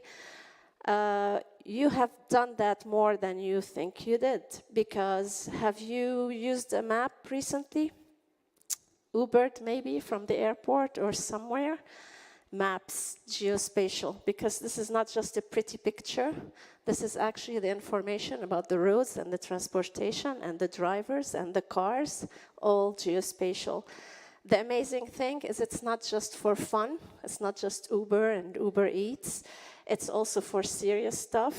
In this case, the US Army, for instance, they use tiles. It's actually OGC tiles. It's a standard to capture the global maps, right, for every country in the world. They even have this standard that we created. It's called GeoPackage. I like the name, but it's how do you package a lot of information about maps, about buildings, about roads, about the infrastructure in a way such that you can deploy it to a soldier in the field that's disconnected. So efficient packing of all this information. That's also, you know, OGC. If you have checked the weather anytime recently, that's all geospatial data, because it's data about a piece of somewhere on Earth, right? And in this case, I'm just showing data from the National Weather Service in the US, but actually the UK Met Office, the Canadian Met Office, a lot of Met offices in the world, they use these open geospatial standards to disseminate this information so that all of us can access it easily. Sensors is the big thing these days, whether it's IoT, it's your phone, it's the self-driving cars, it's the drones, everything that is related to movement, to location tracking, that's at the end of the day, it's also geospatial. I have to also mention this. I'm so happy that it's come up so many times just today. Climate change. If you've been following climate change or resilience or adaptation or whatever you want to call it, to us, this is the biggest use case for global interoperability, for global collaboration. And in this case, you see the data available on climate change from NASA, from Canada, hopefully soon from Saudi Arabia. Everything is essentially geospatial and based on OGC standards. If this didn't resonate with anybody, I'll make it even simpler. Maybe a show of hands. Has anybody used KML in Google Earth or the GeoTIFF format to exchange files? So all of these are OGC standards as well. So I think I saw a show of hands, and I think it's because everything is geospatial. Of course, I'm the most biased person in the room. But everything happens in space and in time. And that's what we do, right? Tracking things in space, on Earth, in the universe. And it's been amazing. So I recently went to this conference called SIGGRAPH. It's a computer graphics, gaming sort of conference. And I was trying to convey to them how much geospatial, in terms of the data that we collect and the analysis that we do, how much they can just take into the gaming, essentially, the simulation environments. Metaverse as this fully immersive, four-dimensional simulation environment. So can we play the video, please? Thank you. So this is a video from one of our members, Hexagon, and you can see here from satellite imagery, you use AI to detect the buildings in New York City, right? And again, this is not just fancy stuff, it's actually the buildings extracted from the satellite imagery. They use the same processes, AI, to identify and extract the trees in a park, and then you associate them with the attributes. Again, this is not just a fancy map, it's the data, it's the trees and their attributes. You see the elevation data, everything is coming from different sources. From yet another source, they're modeled the wind patterns through New York City, which would be, this is the micro weather, which would be useful if you're doing drone deliveries, for instance. Again, totally different data overlaid over this synthetic environment right now that is New York City that you see here. And then you use AI to detect solar panels, to detect the green rooftops, to detect everything that's happening. So one map eventually that's bringing you everything together. It sounds simple, but actually what's behind it is a lot of data coming from different sources coming together, and it's all real. That's what I say. This is not just the fancy stuff, it's all real. And it's amazing because we live in an amazing, amazing time, hence this conference, right? So geospatial today, we've heard it already. We have more data. The Google Cloud guy yesterday, he was talking about how many zettabytes we have. So it's not just satellite data, it's also the sensor data and every data that's, we're collecting from our phones to the connected vehicles. And even the satellite data, I have to stress, it used to be you have the space agencies launching and collecting data, and now there are so many commercial companies, right, startups that actually do this for a living. The amazing part is we have more data, and also the accuracy of this data is better than ever, right? So from satellites, we're able to collect 2.5 centimeter resolution any place on Earth every day. That's unbelievable. That's really, really amazing. And we're now able to navigate indoors, indoor mapping in a mall, in an airport, underground mining. I mean, it's amazing. And it's all being enabled with the cloud, so cloud computing is making it all accessible. We're doing stuff on the edge, whether, again, the calculations that are happening in the cars as they're moving around, or detecting perhaps a disaster, which I'll talk about a little bit, from space. We have, it's the days of 3D. We're past 2D. Now everything is three-dimensional because we've got the models, we've got the data. That's why we're linking to augmented reality, virtual reality, gaming simulation. Again, I can go on. And this is, I think, why we're here today. More data, more technology, more innovation. But then I look at the news, and it's more disasters and more death because of disasters, and they cost more. This is just a snippet. This is from the US, actually, so they keep track of the number of disasters, and it's really depressing. So you go in the 90s, 5 disasters, so wildfire, landslide, flood, tornadoes, hurricanes. So from 5 per year in the 90s, and now we're at 17.8 per year.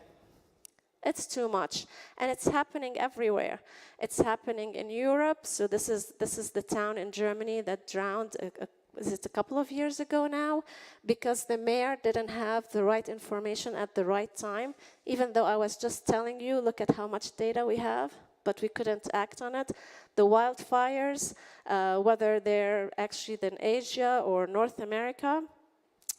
And you have underground infrastructure. It's another interesting and depressing also case.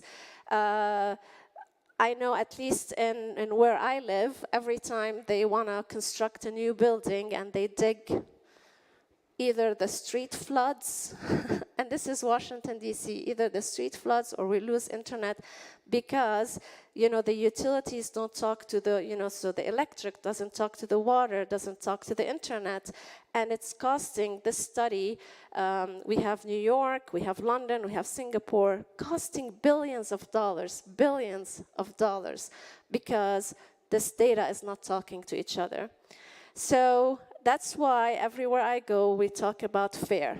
I think part of our problem is, despite this amazing world we live in, the data that we need is not findable when we need it. That's the FAIR. It's not accessible, so you still need to figure out how to get it. That's the A in FAIR. It's not interoperable, so when you get it, it doesn't fit together and I have to figure it out. And then it's not reusable because, think about it, because I see a lot of heads shaking. We're all doing this thing. We're all reinventing the wheel, right? So we're not able to reuse the basics. And that's what we do at the Open Geospatial Consortium. So we're a global consortium, not for profit. of the geospatial experts that are trying to tackle these problems, that are trying to make this geospatial information, this mapping information, this location information fair, findable, accessible, interoperable, reusable. I hope you recognize, so this is like an amazing public-private, academia mix. I hope you recognize the our industry partners, from the Google to the Apple to the AWS to the TomTom to the Trimble to the Autodesk, but also the space companies, the Maxar, the planets, and the list is growing every day. I hope you recognize some of our governments because they host a lot of data, right? A lot of authoritative data. And I'm very proud, actually, that we have GASCI, so the Saudi General Authority on Surveying and Geospatial Information has recently become a member of OGC so that we can work, again, on those standards for spatial data infrastructures and, of course, academia. So what we try to do is to solve some of these problems I mentioned. And the way we do them is by creating open standards that make the location information fair. Because we're dealing with location information, and I appreciate this has been mentioned several times, I think, during this conference, the location of people, the tracking of assets, we have to also care. That's the ethical and responsible use of location information, because we can do a lot with this data. Think about it, especially this talk about linking unstructured data with structured data, and you apply AI, we can be very dangerous. So some examples, hopefully that would click with you, because I mentioned disasters. I don't know about you, but I'm tired. Every time there's a flood or a wildfire, it's like the first time we have it. Where do we get the data? Who has the data? What can I do? Where should I put it? How do I do the cloud? What processing? What visualization? Enough. So this is an attempt by our 580 member organizations to come together collectively, take us from the data, the deluge of data, to analysis-ready data, to decision-ready information. And filling those gaps, the glue with those standards that connect all these different data from everywhere. So what we're aiming for is providing those disaster readiness guides so they capture the best practices. So we don't all have to reinvent this wheel. And if we take it even a step further on the climate side, again, climate as the biggest use case for interoperability, because you need not just the Earth observation data, not just the numerical data, but the infrastructure, the land use, the biodiversity, I mean everything, the socioeconomic. And what we're trying to do here is we want to make everything around climate fair so that the climate people, right? We're not climate people. We're just the data, the geospatial. The climate people can do what they do best and not spend 80% of their time, doing everything that I'm talking about here. And what we're aiming for is some sort of cookbooks. How do you prepare this data to make it, again, decision ready? We've heard a lot about digital twins in this event as well, which has been great. So in this case, we're trying, again, when you talk about a smart city, an urban digital twin, there's energy, there's transportation, there's socioeconomic, same deal. We have these APIs, these open APIs, essentially, making it easy for anybody to say, give me a map, give me the route, give me the vector data, right? So lowering that barrier so that you can get to your decisions, your insights, I heard insights earlier, faster.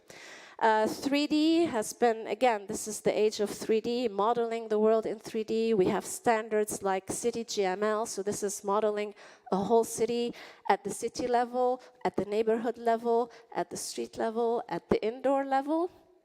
So everything about that in a way that is standard. So I'll mention here the indoor mapping data format. This is a format. This is why Apple, for example, joined the Open Geospatial Consortium. So think about one way to map indoors the warehouses and the government buildings and the schools and the airports and the shopping malls. underground. We're working on an underground, data standard because it's about time, the billions of dollars. Augmented reality markup language, how do you interact with augmented reality? So there's a whole suite. This is what you see here on the left. What I'm trying to do here is get everybody to be able to use geospatial information and not just the geospatial geeks, right? And so what we're trying to do is to lower this barrier for using, for finding, for accessing, for exchanging this information so that we can go from data, again, to decisions. And the way you do this is the amazing thing of being a consortium of, 500 people, 500 organizations, it's actually like thousands and thousands of people, is to do this collective problem solving together, standards, innovation. So some examples here, that's why we need AI, because it's a lot of data. It's a lot of data. There are a lot of applications. We have termed it as a community GeoAI, so that's the AI that detects the geospatial, the moving, the location patterns, and I'll show you some examples here. But think about the AI. I'm sure you've seen it in many videos when you have full motion video of cars down the highway, and then you can identify the cars using AI. We do the same thing for airplanes. So you identify the airplanes in the sky using AI just from video. The interpretation of the environment as you're driving down the street. We heard the self-driving cars, I think, presentation yesterday. So as you're driving down the street, that self-driving car is detecting all the signs, all the potholes, all the obstacles, all the other cars around it. It's a lot, and that's why we need AI, because we can't handle all this data by ourselves. So some examples here, you need a standard for validating the training and the training data for AI/ML. That's a whole day of information here. But how do we classify information, in this case from the satellite imagery, from Earth observation imagery? Is it I'm detecting a wildfire, and that's how I'm training my data? Am I training my data to detect buildings and individual features? Am I training on the pixel level? And this is a way to standardize. When I give you a training data, you know what you're looking at. Somebody mentioned metadata earlier. So here are some examples from some of our, I think, startups, new businesses. There are a lot of new businesses.ai these days, and it's because we're at a stage where they can do all this amazing stuff. So this is one that's taking Ecopia there in Canada, and they're taking geospatial imagery and creating high-definition vector maps, and then essentially creating a digital twin, in this case, of the real world in real time, and then they use it to do many things, right? Once you have this data, right? Is it solar panel? Is it the 5G cell analysis, asset management? I mean, you name it. Here's another example. I don't know if you've heard of blackshark.ai. So if you've done any of the Microsoft Flight Simulator, games, these guys provide the data behind, the games and the serious, right, flight simulation. And in this case, they're literally extracting every building on Earth, every building, all the time, real time, based on the Maxar data. And it's not just about buildings. Again, that's why you use AI. You can extract transportation, in this case, airports, runways, highways, exits, everything, comes to life in a way just from having the raw imagery. Another example here, so these guys are based in Belgium, and they're called XYZT. Makes sense? So everything happens in space and time. So, and I like to stress that geospatial, it's not just space. We're also, right, if you think about it, experts in time, because we go back and we simulate and we forecast the future. So in this case, it's the automated analysis using AI of vessel movements in a port. And this happens all over the world. So how do you detect suspicious activity? So in this case, in the ports, but it could be suspicious activities anywhere. It has to do with movement.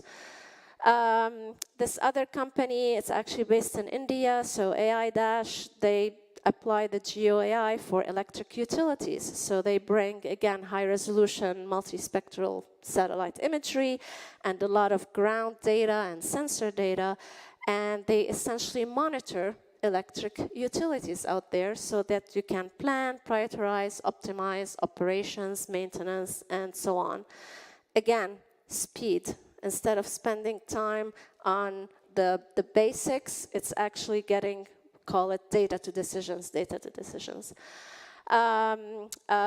This is a shameless plug here because I just picked 3 examples, but we have so many. So we come together, we're coming together in a couple of weeks in Singapore where everybody shares what they're doing because that's how we learn from each other, so you're invited.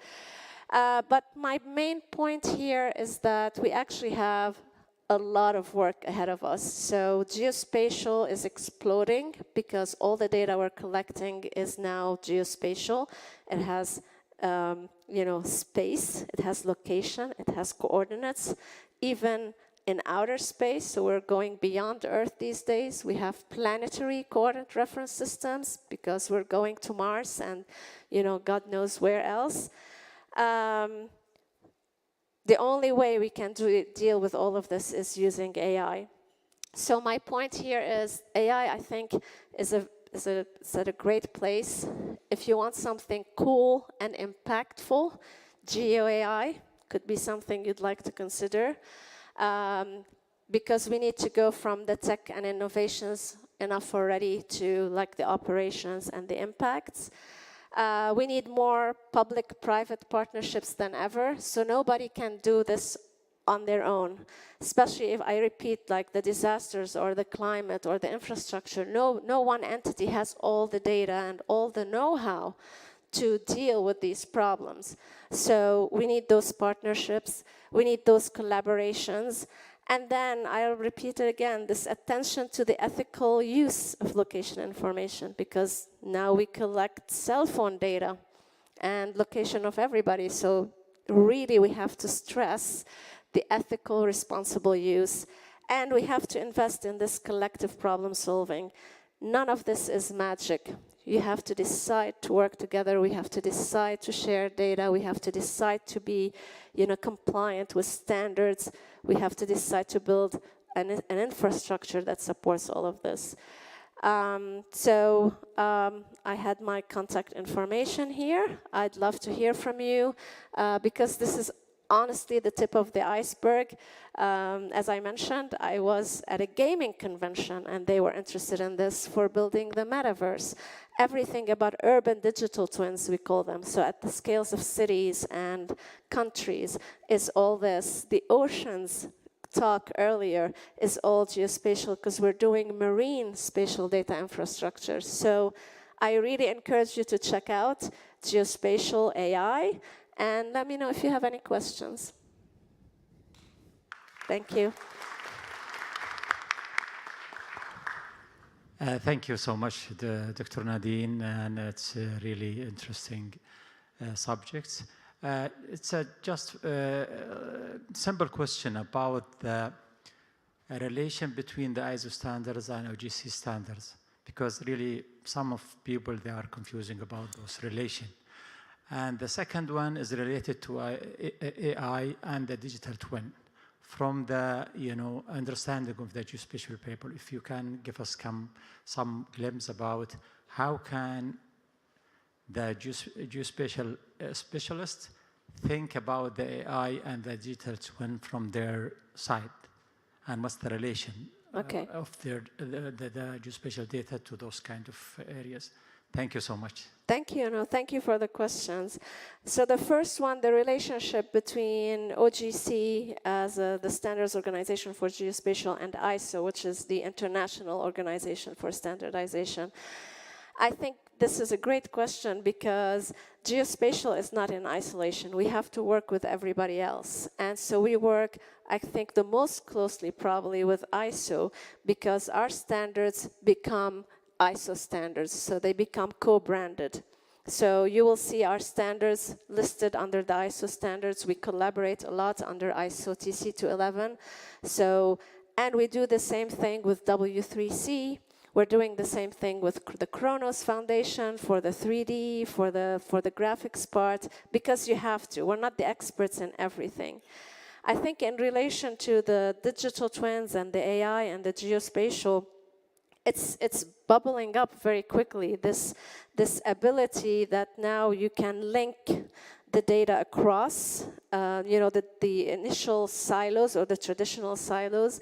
And I think what's bubbling up from our end is, once again, semantics, right? Because the semantics are different. So how do you use AI also to link with the semantics? And it's bubbling up. The metadata and the data quality was mentioned earlier because you have to know what you're doing. The AI cannot be a black box, so describing what's happening. And I hear a lot the fit for use. I want to know, from this deluge of data, which data I can use. And then the tools are bubbling up, open source, everybody is in it. So I think it's like that whole ecosystem is coming together such that we can leverage what we're doing in geospatial for digital twins and beyond. Thank you. Thank you very much.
طيب بسم الله الرحمن الرحيم. السلام عليكم.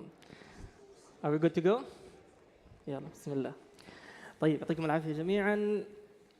This talk is about the future.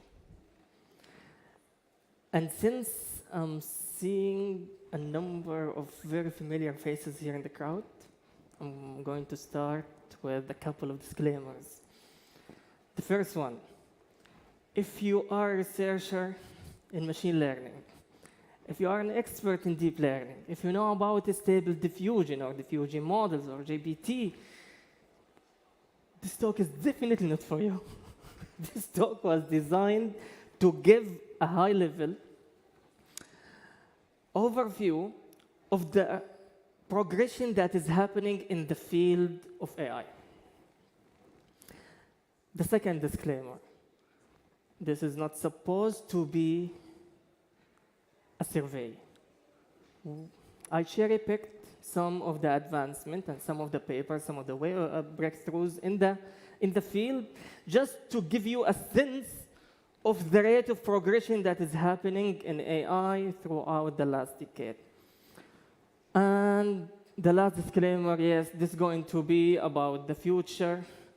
And I swear to God, wallahi, I don't have a time machine. So we are going to use the second most powerful tool that we have,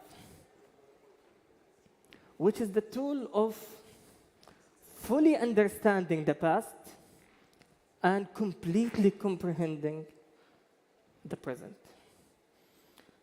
And in order to do that, let's start from the past. I'm going to start with you, and I want to do a very simple thought experiment. Kindly, I want each one of you, without rationalizing about this question, to remember how the technology used to look like a decade ago, 10 years ago. Try to remember how the landscape of everyday's technology used to look like. I'll give you a moment. Try to remember how it used to look like 10 years ago.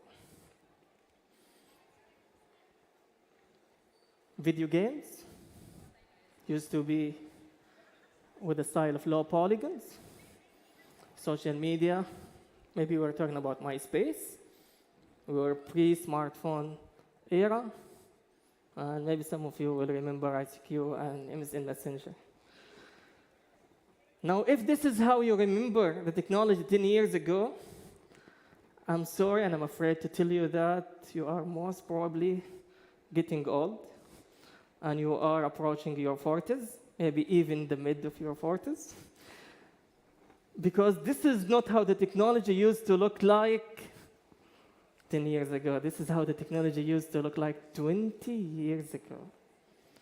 The technology 10 years ago used to look like this. 2012, Sony was about to announce PlayStation 4. This is Far Cry 3. iPhone was in its fourth or fifth version, I'm not sure. MySpace, Facebook was a dominant social media. Twitter was already 7 or 8 years old. And video conferencing was a normal thing, was a completely normal thing. This is how the technology used to look like 10 years ago. I want you to try this experiment with random selection of your friends and families, and you will always be surprised of the answers that you will get. I was discussing this exact question with one of my friends last week, and to my surprise, he was remembering the technology 10 years ago with VCRs, and he was really believing that 10 years ago we didn't have CDs or DVDs. So this is how distorted time could be in our minds. Relevant. For a couple of years now, we have been asking the same question. Does it worth it to buy a new phone? Because each phone is very similar to the previous one. We have a new design of Facebook, and instead of Skype, we are using FaceTime. And here is my very simple and naive hypothesis, which I am pretty sure that many of you will agree with me on this. For 10 years, everyday's technology didn't get any foundational or fundamental new technologies. What we have today is just a better version of what we used to have 10 years ago. More optimized, more capable, but it's almost the same. What we could do today on an iPhone, most likely you could have do it 10 years ago. Now I want you to keep this image in your mind while I go through the second half of my talk. I want you to keep the timeline, this time frame, this rate of progression in 2 decades, while I tell you about a personal story.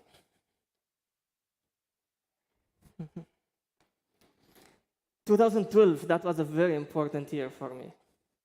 I do remember that. I was working on a research area. I was a second-year PhD student and working in a research area called non-parametric Bayesian probabilistic graphical models. This is the name of the research area, and if you think the name itself is complicated, wait until you see the math behind it. It was a highly complicated topic. And I do remember at that time, for 6 months, my research was stuck. I was trying pretty much every different method with no luck. So I see a lot of PhD holders here in the crowd, and if you ask them, they will tell you that when you get stuck, you will look for an inspiration, which normal people will call procrastination, but we will read journal papers, so we call it inspiration. So back then, I remember that my supervisor was highly enthusiastic about a paper that he heard of, which called some product network. This paper, I spent 6 years on this paper, developing different extension of this paper, so I remember the details of this paper, except one experiment that was presented in that paper that I overlooked because it was computer vision and I wasn't interested in computer vision. But the image, this image that you see in this slide, I had it in my memory. Let me describe this experiment to you, and I will tell you why this is important. The first row that you see is a real image. This is a real image that got captured using camera. Every single other row is an algorithm, one of the state-of-the-art algorithms back then. The question was like this: I'm going to give the machine the right hand of the image, and I want the machine to generate the left hand of the image. So basically, if you look at this, just look at the left hand of these images, and you will see how the state-of-the-art was back then in 2011. This is very important for academic journal papers to compare with the state-of-the-art. So this is how it used to look like, 2011. 2014, a very interesting paper got published. And to know how exciting this paper is, the number of citations, it's a very important factor, and number is around 75,000 citations for this paper. This paper describes a new model, a very interesting model, that works in a very interesting way, where we have a generative model that will try to generate some images, and we have some sort of what we call a discriminator that will try to tell the generator that the image that you generated is a fake or real image. So basically, what you are seeing here, these are all images that was generated by an AI in 2004. These are not real humans. These are some imagination of a machine learning algorithm. This is basically the comparison between 2011 and 2014. Let make it easier for you. This is how the comparison should look like. There are some progress here.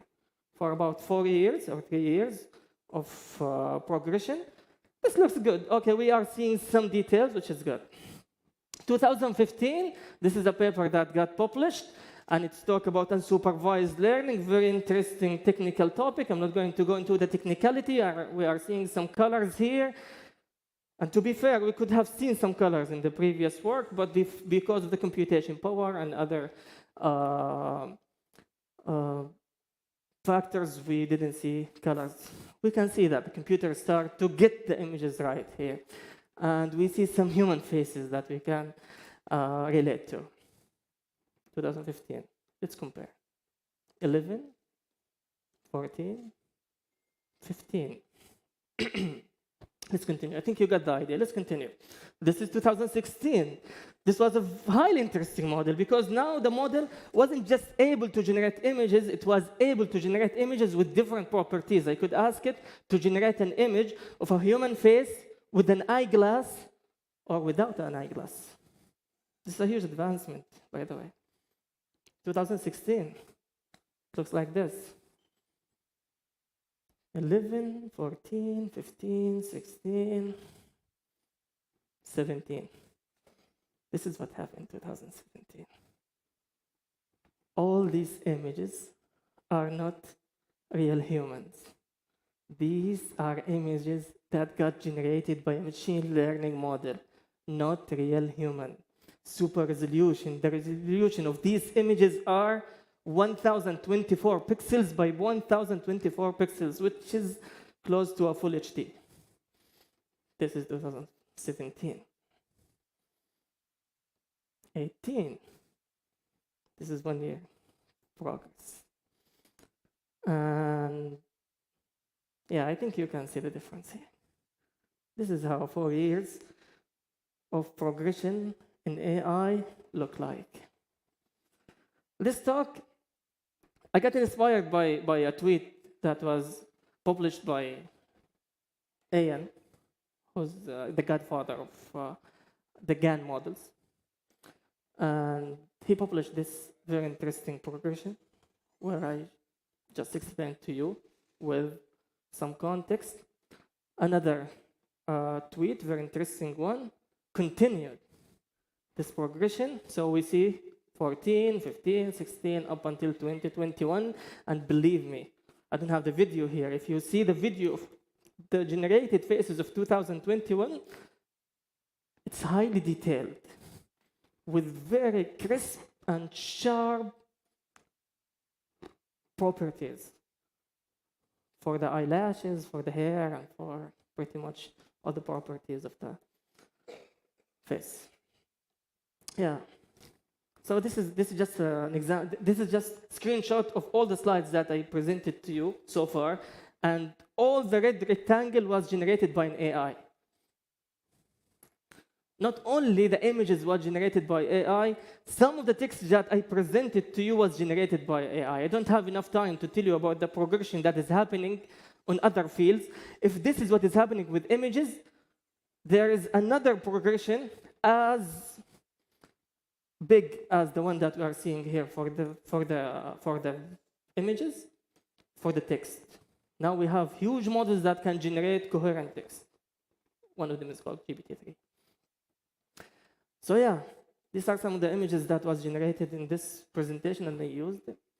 And believe me, Stable Diffusion was just released 3 weeks ago, and the number of applications that have already been published on Twitter for Stable Diffusion, which is a model that can generate art, is huge. I cannot even track all these number of applications. And instead of that, I just refer you to go to this hashtag on Twitter and see all the interesting applications of this model. Here's another very interesting application. This is one of the Redditors at Reddit tried to use this model, the model called Stable Diffusion. They give the model that image, that sketch, with a prompt behind it, and the model was able to turn this sketch into that image. This is not the future, huh? This is what we are talking about today. This is what we have today. So yes, this is the last part of my talk, and I'm going to conclude here. This is how the progression in technology look like in 1 decade. In 10 years, this is how technology used to look like and what we have today. And this is how the rate of technology or AI progression look like. I think you can compare. Is this exponential? Are we having an exponential progress and rate of progress in AI? It's very difficult to tell, honestly. But if you talk to me in 2012 and you tell me that the image that we are seeing at the very top there will have some risk and will have some huge implications on the humanity, I will laugh at you. I will think that you are delusional. Because how come something like that will have a huge impact on the society? But nowadays, we have this, which can generate images. We have something that can generate text. We have something that can generate audio. If we use all of this together, I could have give you this whole presentation in a fully automated way. I didn't have to even stay here in front of you. So this exponential, yes, you are going to see in the basically in the spectrum between futurists who are highly optimistic and researchers and practitioners, there is a huge difference between them. Futurists believe that, yes, this is exponential and we are going to keep seeing breakthroughs in this field. Some practitioners don't believe this. There are some practitioners that they believe that we are just seeing a progress that is similar to the technology progress that we have seen in the 60s or the 70s, and it will plateau by the end of the day. So what is the risk of this? Yes, there is a huge, huge, huge risk out of this. Again, this is the bottom. This is the takeaway of this.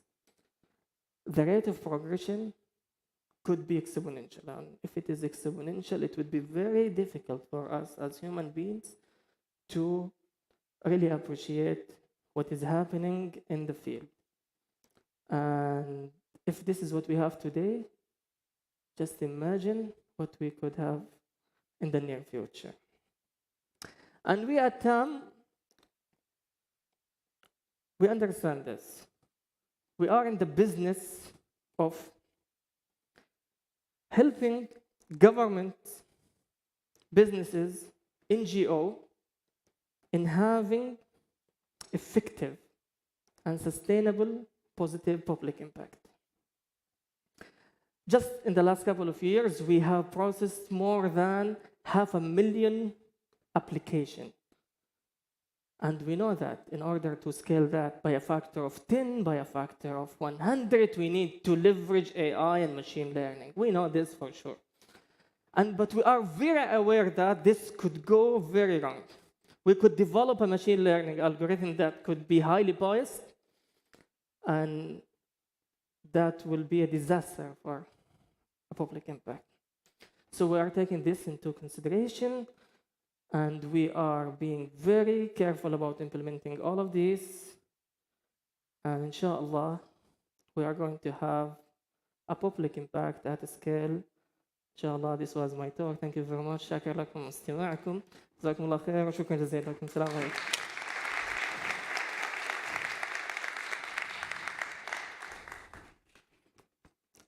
I could get some questions if you're interested.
Ladies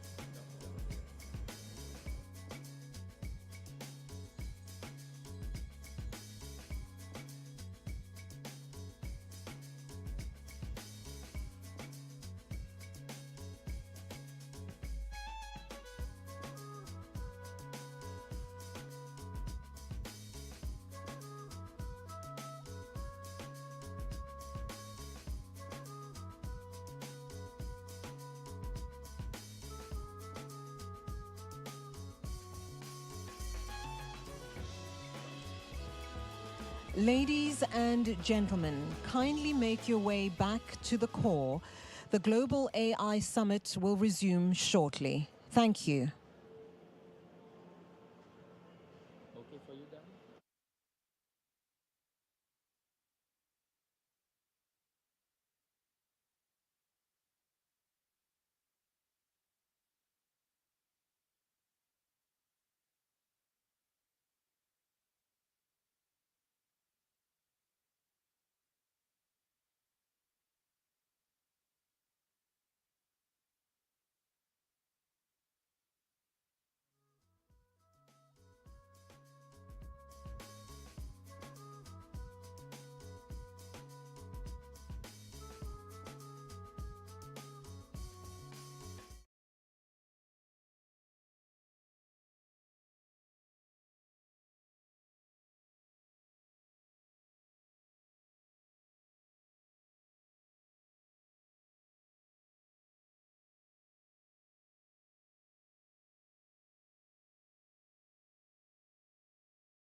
Good afternoon, dear ladies and gentlemen.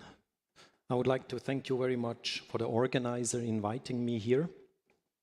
And I'm very glad to have approximately half an hour to talk a bit about innovation in this innovation session related to AI for weather analysis. As you can see, I come from the World Meteorological Organization, and I will give a bit more insight about what we are doing, why weather is the core mandate of our organization, apart from weather, hydrology, and environmental services, and what it is related to AI. And I would like to acknowledge special thanks to contributor to this presentation from the ITU-WMO UNEP Focus Group on AI for Natural Disaster Management, which I will show a bit later as a case study, from the UK Met Office, then from Mitica Solutions, which is a small medium enterprise in Spain, and then from a specific project in Germany. So the topics to be addressed in this talk is, first of all, the World Meteorological Organization and the recent IPCC finding or assessment on weather and climate, specifically on extreme events, because I want to highlight that extreme events, natural hazards, are related to huge impacts on society and ecology and financial issues, and also the need for actions and solution. The second one is a bit promotion of our organization and why we think AI is relevant to our organization, what we can bring to the table, and specifically related to weather, climate, hydrology, and the environment. And finally, as we heard in the morning discussion from colleagues, that there's an international effort and collaboration needed between organizations and the private sector, research, academy, and so on, actually to address artificial intelligence and socio-economic impacts related to weather and extreme events. So I will show you some of the international efforts and collaboration using AI for disaster risk reduction, management of natural hazards, and there are a few examples from local to global scale. So what are we? The World Meteorological Organization originated 70 years ago from the International Meteorological Organization, which was established the later half of the 19th century. And since then, the WMO, that consists of 193 member states, which are essentially the national meteorological and hydrological services, is a UN specialized agency and the UN authoritative voice for weather, climate, water, and environmental services. So what we are doing, we serve our members, and our members are the national meteorological and hydrological services in 193 states. So what we do is, the core mandate is facilitate free and unrestricted exchange of data and services. I think that's very important, that all what we do, what the members provide are free to be used, independent for public, for private, but also for research purposes. And this in real near time related to safety and security of society, economic welfare, and protection of the environment. So it's important to understand that it's not only weather, climate, hydrology, environmental data, but it also has a surface, has a purpose to actually serve society, to have no one left behind. And important to know, maybe all of you will know that in 1988, the WMO, together with the United Nations Environmental Programme, UNEP, created the Intergovernmental Panel on Climate Change. And the 6 assessments on the Working Group 1, 2, and 3 have been published the last year and also this year. And I will just show a few slides on that relevant to this talk here. So the facts on weather and climate extremes, I just want to concentrate on extremes and impacts and also natural hazards. This is a finding from the Working Group 1, the physical science base, published in 2021. And there are a few examples here from the policymaker briefing. So what we find in this assessment, published by hundreds of researchers involved from different fields, that there's extreme heat, more frequent, more intensive heat waves. There's also more heavy rainfall, more frequent, more intensive. And one current very bad example is in Pakistan, for instance. We have drought increase in some regions. We are all aware of that. We have fire weather, which become more frequent, and also information about the ocean in terms of warming associated with acidification and losing oxygen and having implication on the marine ecosystem, including marine heat waves. And the IPCC assessment report also in his 6th assessment came clearly to the conclusion it is indisputable that human activities are causing climate change, making extreme climate events, including heat waves, heavy rainfall, and droughts, more frequent and also more severe. Now, there are a few challenges associated to that. Here, the 6th assessment report on the Working Group 1, also the physical science base, shows that nature's crucial services are at the risk in a warming world. And this is associated with food security, climate regulation, clean air, tourism, coastal protection, water filtration, health, and pollination. There are other challenges. For instance, if we consider not single extreme events like a heat wave, but what we call compound events. And compound events is if we have at least 2 or even 3 that are at the same time having an impact. For instance, here this example shows the increase in heat and also in drought. And below you see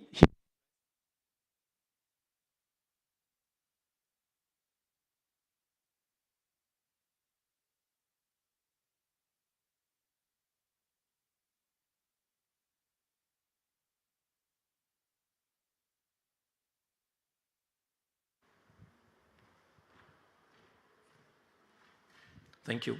Okay. So what I want to highlight is there are impacts associated with these multiple extreme events. And if they are happening at the same time, this is challenging and more difficult to manage. And here is one example: more heat and drought at the same time.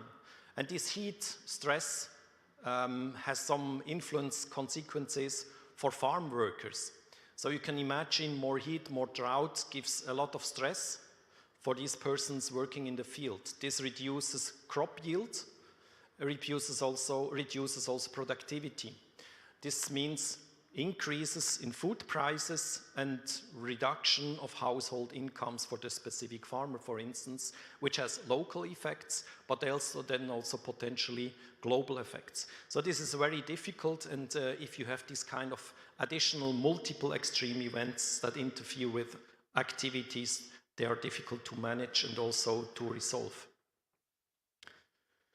There are additional challenges in the future. So these future global risks need to be addressed to reduce impacts from natural hazards. And one of these, or a few of them, are listed here: heat stress.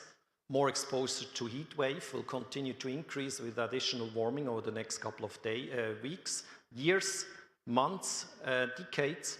There's water scarcity associated with drought, and depending on the warming level, this has different implications. The warmer, the more severe it is. About food security, we heard in different sessions about that already, and also flood risk associated with heavy precipitation, but also with sea level rise associated with floods.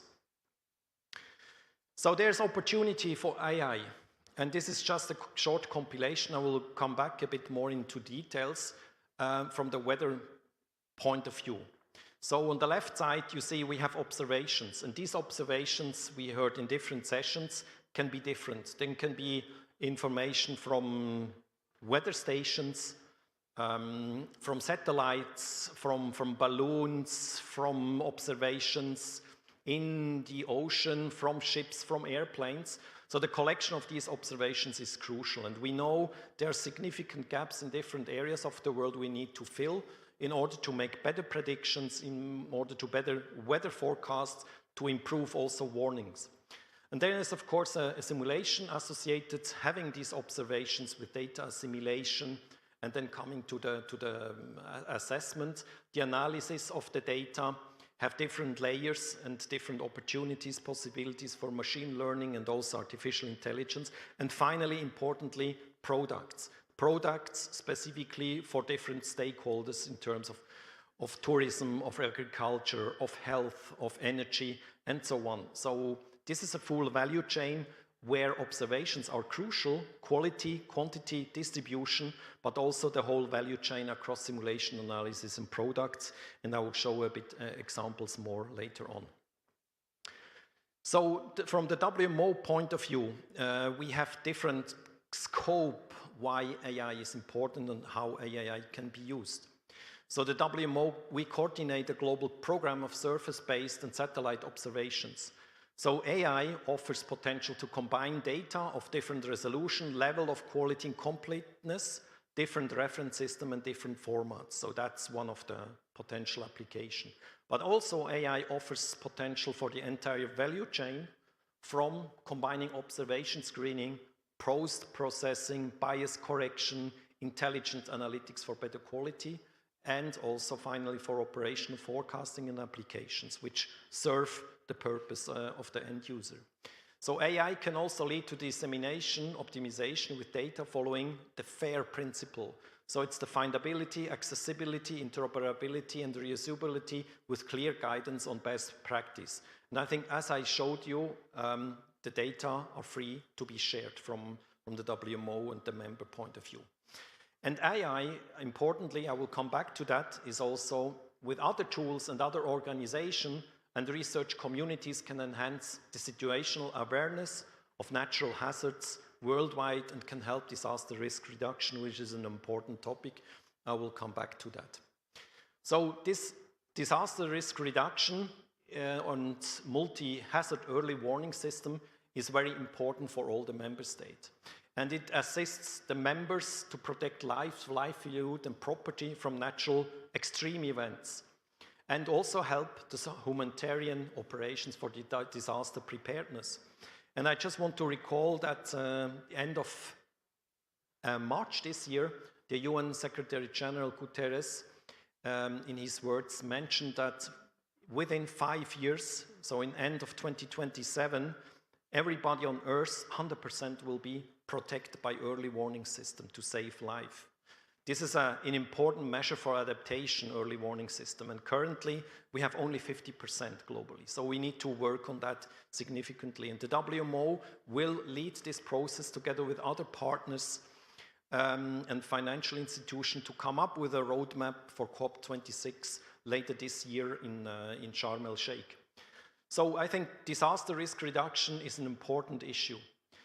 And AI can help through enhanced accuracy in weather forecasts, early warning of disasters, improves preparedness. And I think important here is to know, and I will show an example, is on the one side we have data, on the other hand we have models.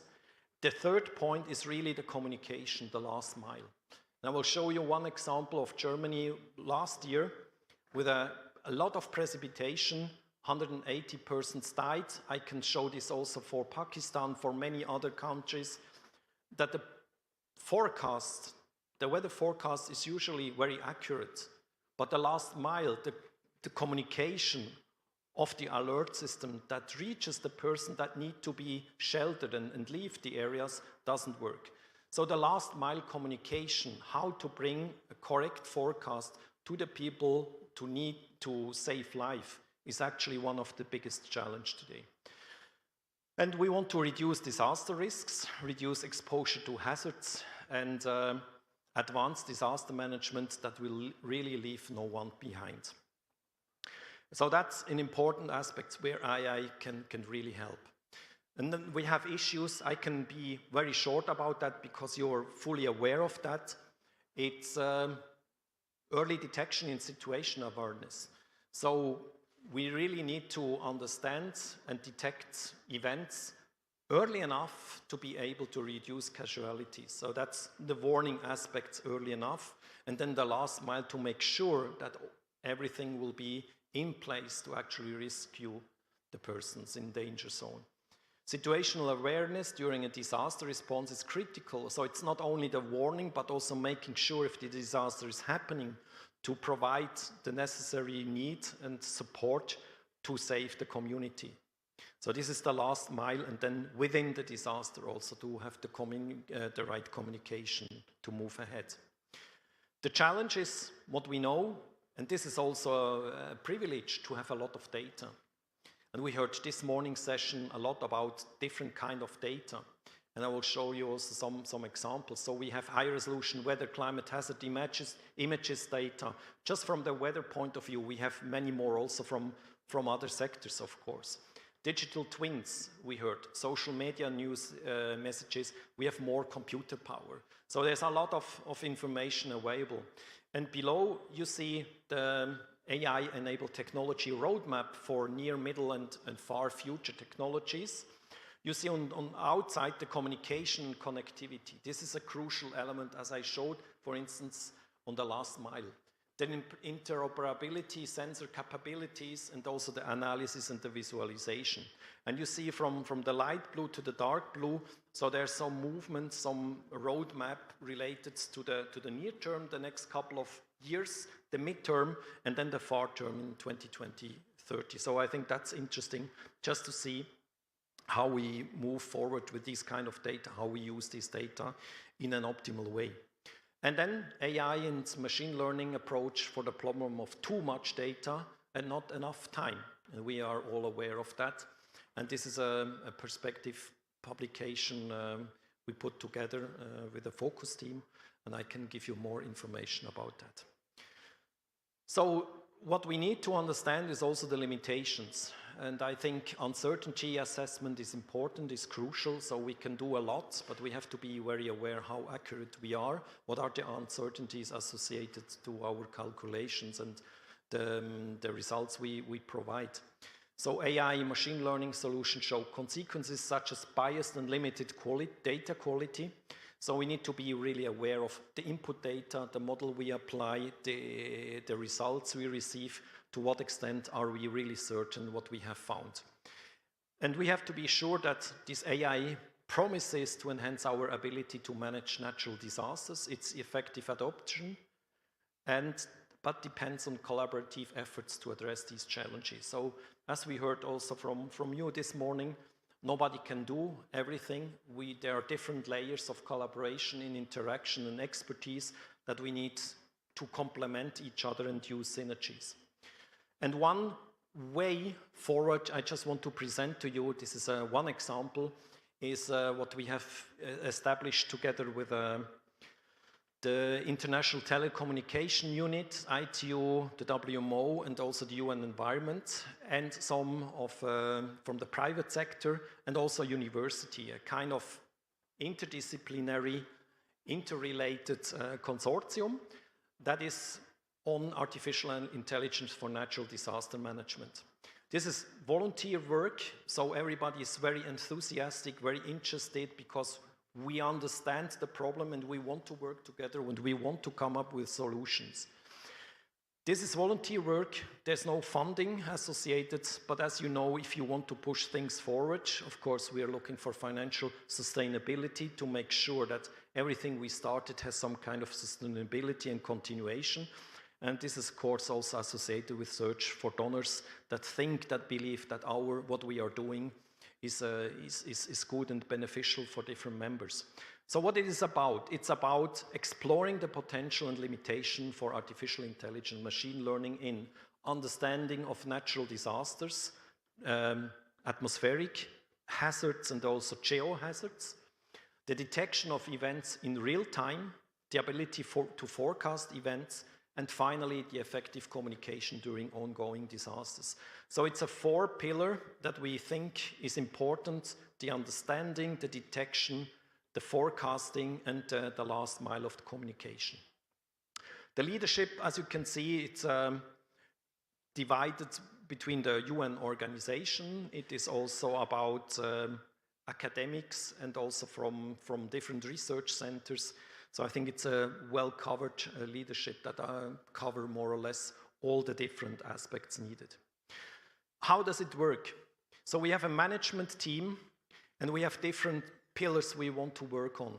And one is the working group roadmap. So it's really going beyond the next 2-3 years, what we want to achieve, the progress made, the vision to be developed, and the implementation of all these aspects. Of course, for the moment, without funding, just in-kind contribution, but of course, the vision is really to have somebody or a few donors on board that would actually support us. Very importantly is education material to reach everyone, just to make sure this is not an academic exercise, but to make sure that everything that comes out will be implemented in curricula at universities, even at schools, at the different levels, and make aware of what's going on and what can be achieved with data, artificial intelligence, and the proper communication. We have different working groups, and as I showed and what we heard yesterday and also today, data is crucial, different kind of data. And we have a modeling section, and we have a communication section. This is really cross-cutting, this is seamless, this is working in close collaboration with the community. And the community consists of organization, of the private sector, of academia, and we want to extend this further. And as you can see from the the information here is we cover a lot of atmospheric hazards, but also geohazards. We have flood monitoring and detection, landslide, we have tsunami monitoring detection, avalanches in the mountains, windstorm, and also wildfire, multi-hazard. So it's not only, as I said, these compound extreme events, just different aspects, but we cover also volcanic eruption forecasting, and we want to address also vector-borne disease forecasting, earthquake monitoring. So we cover a lot, and so it's a lot of hard blood in this section, these working groups that work in different areas, in different regions, on different aspects in this whole value chain. And the idea is really to bring the knowledge together and then move forward in terms of communication, education, and then also convince donors that this is good, that we can update this and move ahead and make this much bigger. If you want to get involved, this is the homepage. I'm happy to share with you. To register, it's free. You will have an ITO user account. You will get all the information. We will be very happy if you want to join also for the workshop in Athens in Greece at the end of October, where we'll discuss the progress, the gaps, the limitations, but also the way forward and bringing all the elements together. And it's possible to have a remote participation, of course. You don't have to be in Athens, and I think that's something good that came out from COVID, that it's to have these hybrid opportunities to be on site, face to face, but also for people who cannot be there face to face, that they have a possibility to come up. And it's also important we collect always contributions, case studies that address either the data, the modeling, or the communication, or the three parts from different areas and the different hazards. And I think this is a great opportunity to show your example, your project, and be part of the whole vibrant discussion. And of course, as I said, this is volunteer work, and what we need and what we want to do is to have young researchers and also participation of experts and stakeholders from LDCs and seeds. So for the moment, we don't have money for that, and we really want to bring those on board to share their experience, their knowledge, to be part of it, to make things happen. So if you know anybody, if you have a good donor, or if you're your own donor, please consider that this is a very good investment. Now I want to show you one last example, and this is based on from Germany. This is called DACI FWS. This is about artificial intelligence supported early warning systems to strengthen economy, resilience, and adaptation. And the point here I would like to mention is exactly this problem that happened in Germany, a well-developed country. Everything seems to be working very well. But what happened 2021 in summer and also parts of Belgium was these huge damages associated with extreme precipitation events. And the forecast of the German Met Service was very good. But finally what happened is that the communication, the last mile, the warning, the alert system didn't reach those that are actually needed. So there is a severe problem of the communication, and a severe problem also in terms of communication between those who come up with a forecast, the warning, and actually the warning of the persons, and making sure that these persons are evacuated from this event. So this DACI German early warning system is funded by the German government with the aim to build an AI-supported early warning system to strengthen the economic resilience in Germany. And the key concept is the augmentation of disaster-specific data with socially relevant data and the use of multimodal machine learning techniques. And as you can see here, you see the contact data, mobility data, epidemiology data, medical data, and climate weather information are implemented in the data management, data quality assurance, data security, development of algorithm for data aggregation, having a platform to share the data, use the data, And then this will be given an analysis platform which uses AI analysis, statistical analysis, using all this information from different sources in an optimal, convincing way. And finally, to the right side, you see a dashboard and an interface to come up with forecasts, warning, risk scales, service interface, medical recommendation. So the full value chain, including many scientists from the different fields. And finally, it's the provision of services to the industry, to the public, and the politics. So this DACI early warning system develops sector-specific solution in collaboration with the private sector, research institutes, and universities. And the last one I want to share is one example. This is a German economic resilience adaptation issue. So the idea here is you have seasonal climate forecasts from different centers.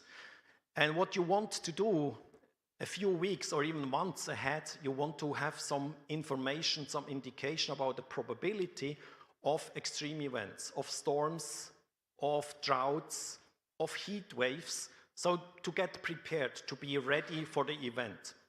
And this is a challenge because from large-scale global outlooks, you need to downscale. You need to downscale on the local scale.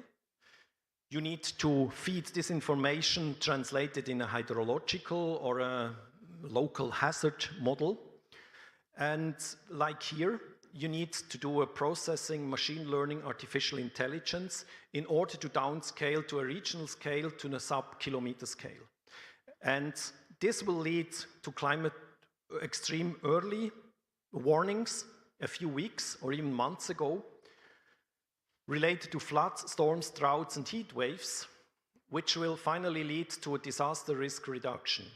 And then one of the project's idea is also the protection and support lives, job, land, and infrastructure using this downscaling, bias correction, and AI models. So it's a full value chain with the aim of having large-scale information, doing the proper statistics, machine learning, artificial intelligence, downscale to the local scale, and then the whole process towards warning, disaster risk reduction, and the final mile of communication to support life, job, land, and infrastructure. This is one of these examples of this project. With this, I just hope I could show you a bit of the different activities, the needs to work together, closely together, from academia, research institutions, private sector, public sector, organizations, and many other stakeholders together, because the challenges are big. Nobody can work on that individually. We have different challenges in terms of different data, a lot of data. And so we have modeling tools, and we have finally to save lives. And I think the full value chain, it's important that from an organizational point of view to make sure we provide the data that is needed, but we need this collaboration to make sure that finally everybody is saved and gets the protection information that is needed in terms of moving forward. With this, I want to thank you very much and wish you a good day, and happy to have any questions after the sessions here. Thank you.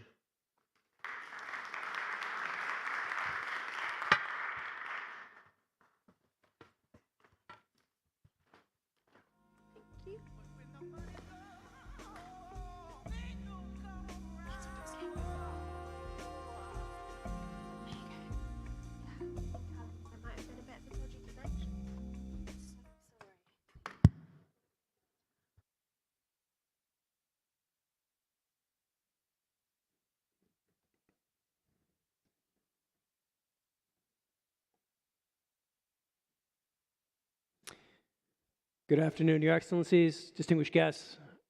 Pleasure being back in the kingdom. And what an event. The Global AI Summit is bringing together deep technical experts and leaders from around the world, trying to build better communities, design more effective government services, and more efficient business operations. For those of you who have not met, my name's Eric, and I make maps. And today I want to talk about what it's been like building a live updating AI map at Mapbox. It's not the traditional Silicon Valley incubator story. We worked with partners like the UN, World Bank, Red Crescent on the ground on big data problems. And as you all know, a lot of that data is geo. Really got into mapping in digitizing old Soviet maps in Afghanistan back in 2009. I was supporting State Department during the presidential election. We were a group of developers, and we needed better tools to do our job. So we built those tools. Fast forward 10 years, and we've built a platform. Raised $300 million, led by several hundred developers around the world. And that platform now touches more than 700 million monthly active users. And we don't have an app. APIs, SDKs for developers to bring location directly into their app. So when you're building something, what do you need? Okay, I need cloud compute. You're going to go to Amazon, or if you're going to do payments, you might go to Stripe. And if you're going to do location, developers are choosing Mapbox to power the maps and location services. So that means when you wake up in the morning, check whether it's Weather Channel or AccuWeather, or looking to track your run or bike on Strava, that's terrain maps, or tracking your packages being delivered. I mean, just in the UK alone, we're delivering over 300 million packages through DPD, whether it's last mile coordination, package planning, down to both web and mobile applications. But it's more than just that, right? And now we're directly in automotive mobiles. We have more than, we have millions of deployments from General Motors to Toyota, the Rivian electric vehicle fleet, BMW. And we don't just help make a better experience for you all to enjoy moving around. We're changing how things move, especially on the autonomous side. So you look at Komatsu's autonomous diggers and their different sites in Japan, and how they're tracking all these sensors, or to drone maps, to some of these small delivery vehicles. Our customers are moving a lot of goods, and the location context is critical to their operations. In fact, locations, it's a primitive, right? It's a kernel inside of all of these businesses. And today, I want to spend some time talking about the components that make up the map. First, let me walk through how we got this flywheel to work, and really how we quantify some of the data going in. Because as you've heard from every speaker here, the quality of your AI all comes down to the data inputs to train the models. So first, we're obsessed with our customer, who's the developer. So building great services for the developer, different kinds of APIs, different kinds of SDKs. The more developers start building with us, the more applications we're in. The more applications we're in, they start launching, the more monthly active users we get. And we start getting both dollars and data, because the more people touch the map, the more data we get in. So you go to mapbox.com, you sign up for an account as a developer, and once you start shipping your app, we start getting all this engagement. And that's where the almost 750 million monthly active users comes into play. And that directly translates into billions of miles a week. And through those billions of miles, we're able to make corrections to the map, all using AI. What I want to do today is, everybody's been talking about data. I want to actually show you what some of this data looks like, and how we work with it. So specifically, this is a pipeline of anonymous aggregated trace data that's all cut up into really small chunks, so it's not even able to be de-anonymized. And what that really means is latitude, longitude, timestamp, trace ID. And here, at first, that's just a smattering of points, right? But at scale, you can start stitching this together, identifying roads, aligning this data to the specific road network, processing it and putting the timestamps, right? Because you got latitude, longitude, timestamp, timestamp, timestamp. You stitch it all together, you start seeing faster traces, the speeds on the road. You start seeing the slower areas. You start identifying outliers, incidents happening, trend lines moving across. All the way connecting the road network, seeing the directionality, down to programmatically building a road network every 5 minutes where each segment is cut by machine learning depending on the variance, so we can assign really granular speed profiles on a segment by segment basis, and then update those segments with real-time traffic data depending on the movement every 5 minutes. And as you know, data touches other sets of data, it starts getting richer. So while GPS doesn't have context of terrain, we can start bringing in aerial and satellite imagery into the mix. And while GPS is just dirty, right? I mean, all of us look at our phone, you see the blue dot jumping all over the place. At scale, it's Gaussian, right? And if you cut down the center of that bell curve, you are able to see not just center lines in the road, you're able to start having a level of precision of knowing not just how people moved, but where they went, and start identifying popular places and points of interest. So, like all the other speakers have talked about, this is a data game. The more data, the smarter AI, the better map. And what I am most excited about is how this entire game is now changing because of sensors. Because everything I just showed you was GPS data, right? And that was all using AI processed on the cloud. The future is all AI running directly on the edge. So when the map isn't just a canvas anymore to help us navigate and plan, but the map is derived of different elements that are being projected out through things like AR navigation happening in real time on low cost, low powered sensors. Getting this to work, being able to detect a road like this and not have your phone melt or really cheap sensors work. I mean, let's think about it. Like if you're the actual sensor, all the different layers of AI that you need to queue up. First, what's it seeing? It's got no idea where it is. It's got to dynamically calibrate on the fly. It's got to start looking for the lane lines, curbs. It's got to go in and be able to see, okay, where's my horizon line? Where's my vanishing point? Because with this calibration, it can then turn on other neural nets and start looking at segmentation, being able to see what's a road, what's a sidewalk, what's a cross path, being able to do detection of critical objects, whether it's a car, a bicycle, construction, a sign. And then down to the classification layers to identify exactly what the signs are. And most importantly, the AI has got to keep learning because everything keeps changing all the time, right? So how do you do that with a different sensor configuration? I can tell you, we're not streaming gigabytes of video back. You can't. It's impossible.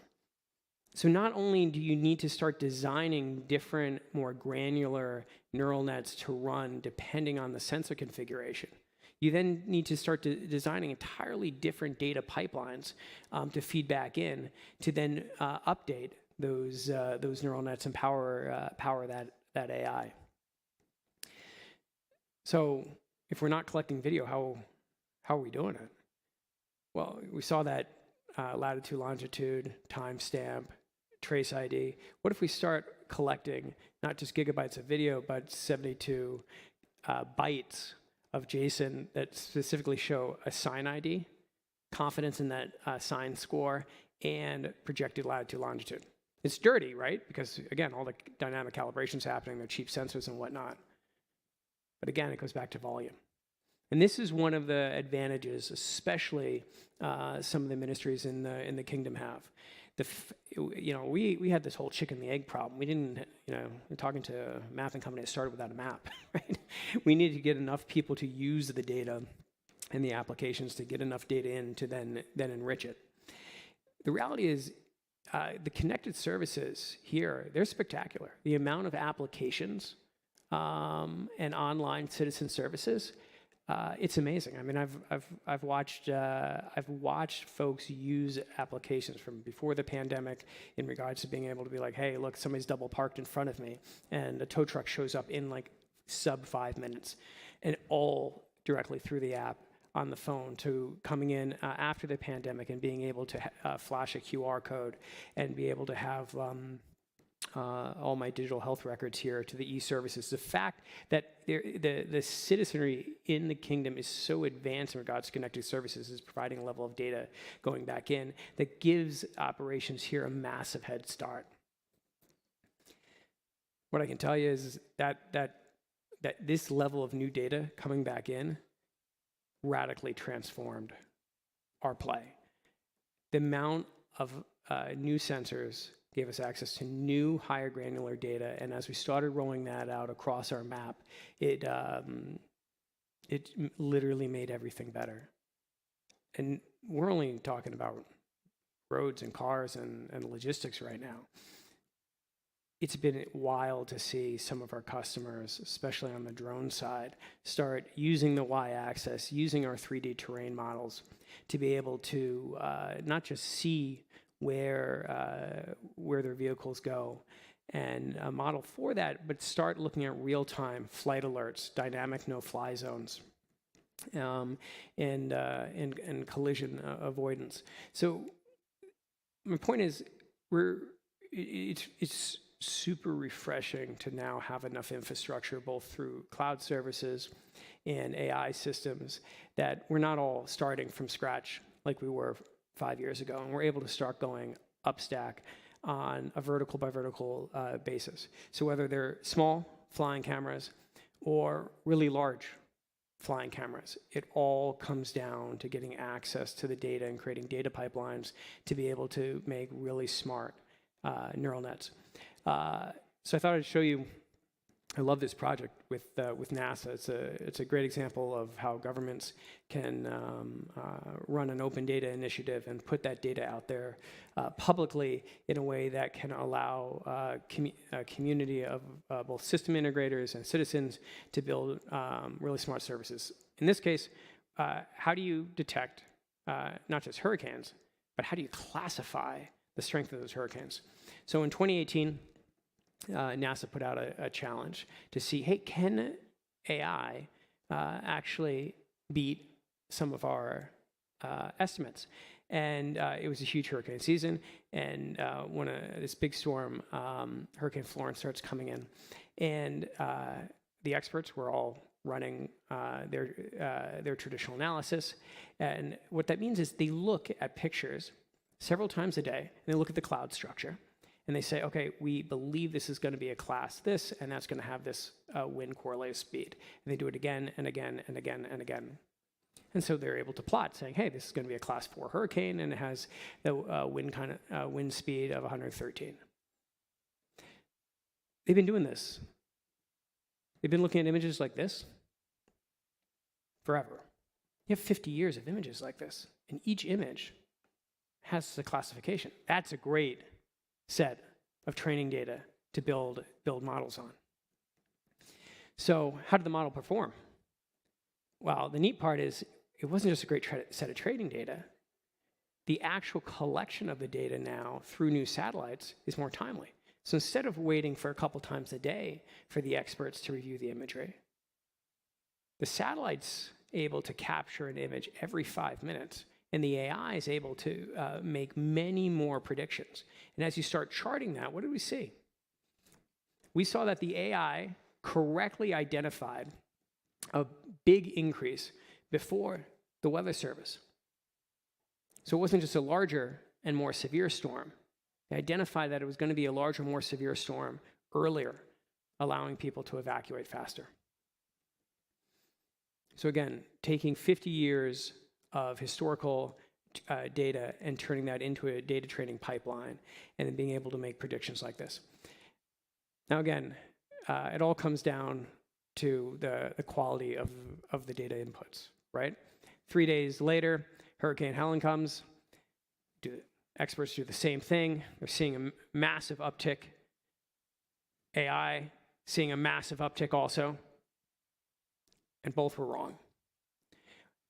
The reality is the training pipeline had also images of storms that were misclassified. So if you're training off bad data, guess what?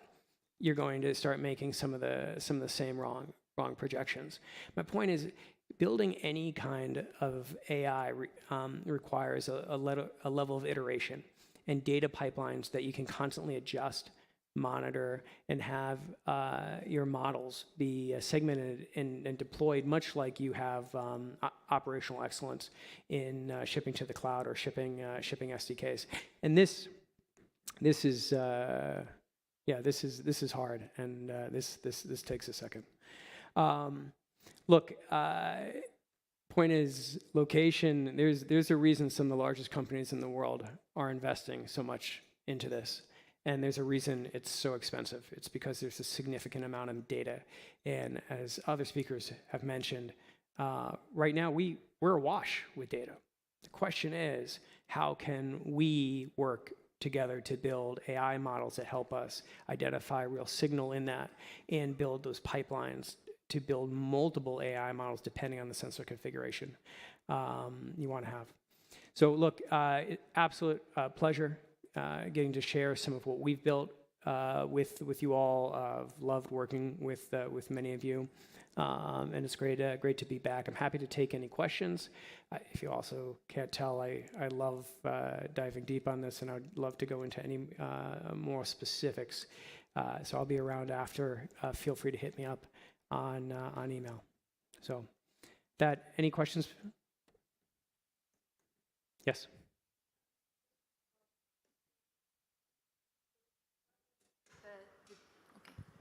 Okay, so my question is about data storage and pipelines.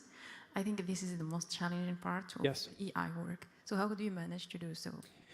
So first, let me be really clear of what our goal was. We only wanted to collect data that we felt was making the product better. That was kind of our relationship with the customer. And we wanted to collect that data in a totally anonymous and aggregated way, which meant that we have data technically being processed through a Kinesis stream, which is an Amazon giant pipe. And instead of it going into the classic data lake, it goes nowhere. In fact, in 24 hours, it all vanishes. Why is that? Because data at volume can be dangerous, quite frankly, and can be used to identify patterns of life. And in the end of the day, if you are collecting a massive amount of data, you are a vector of attack, either by hackers or by law enforcement, government, and in the end of the day, that data will get out. So first and foremost, it's not just hard designing a pipeline. You have to be really intentional about what do you want your pipeline to do. Are you collecting a lot of stuff for perpetuity, or are you designing something in a highly anonymous system? And we erred on the side of anonymous data collection. The next really tricky part is obviously working with a cloud provider, but you kind of want to be like, wow, I want to have an agnostic cloud system. Should I work with Azure? Should I work with Amazon? Should I work with Google Cloud? The reality is you need to end up picking one to really benefit at scale. For example, we have really great margins, right? We have like mid-70, high 70% margins on our operations. So compared to some of our competitors who have massive cloud processing bills, we got very, very good at configuring our data pipeline to process a lot of information in a highly economical format. So again, that was really hard, and that took a long time building that up. So a couple takeaways in regards to data pipeline, but you're going to have to go all in on a cloud provider, at least we did, to be able to reach economic efficiencies.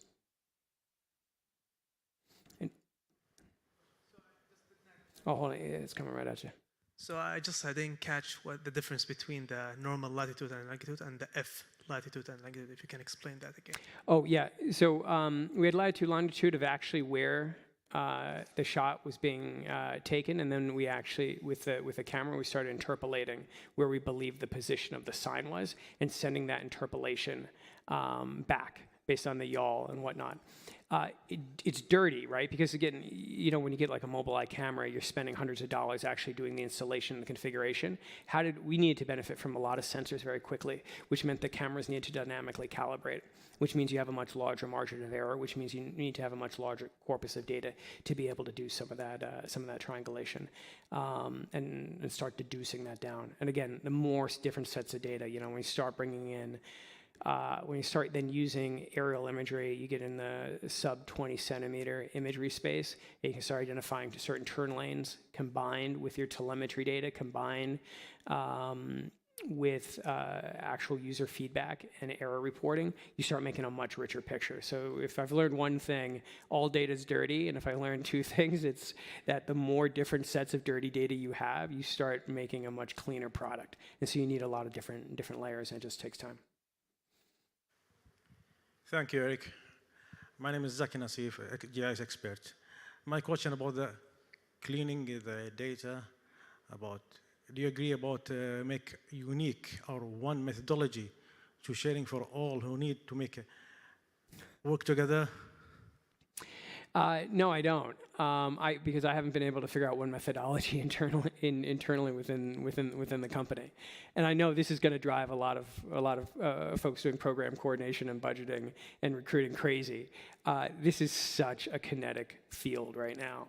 There is so much changing, and to be able to build up your internal systems in a kind of way where you can have a certain level of best practices used across different teams, from doing the data collection on mobile to then doing the data processing in the cloud, and getting those teams to effectively talk, let alone having certain like platform services to reduce costs across the different teams.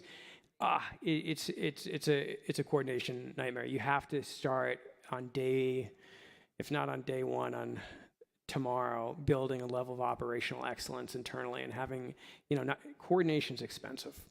And in a lot of ways, it's highly overrated. What you need is you need very dispersed teams with clear incentives that have a total, single-threaded ownership, and to then have each team be their own service center to each other. And then you see what problems happen. And for us, organizationally as a company, we debug live.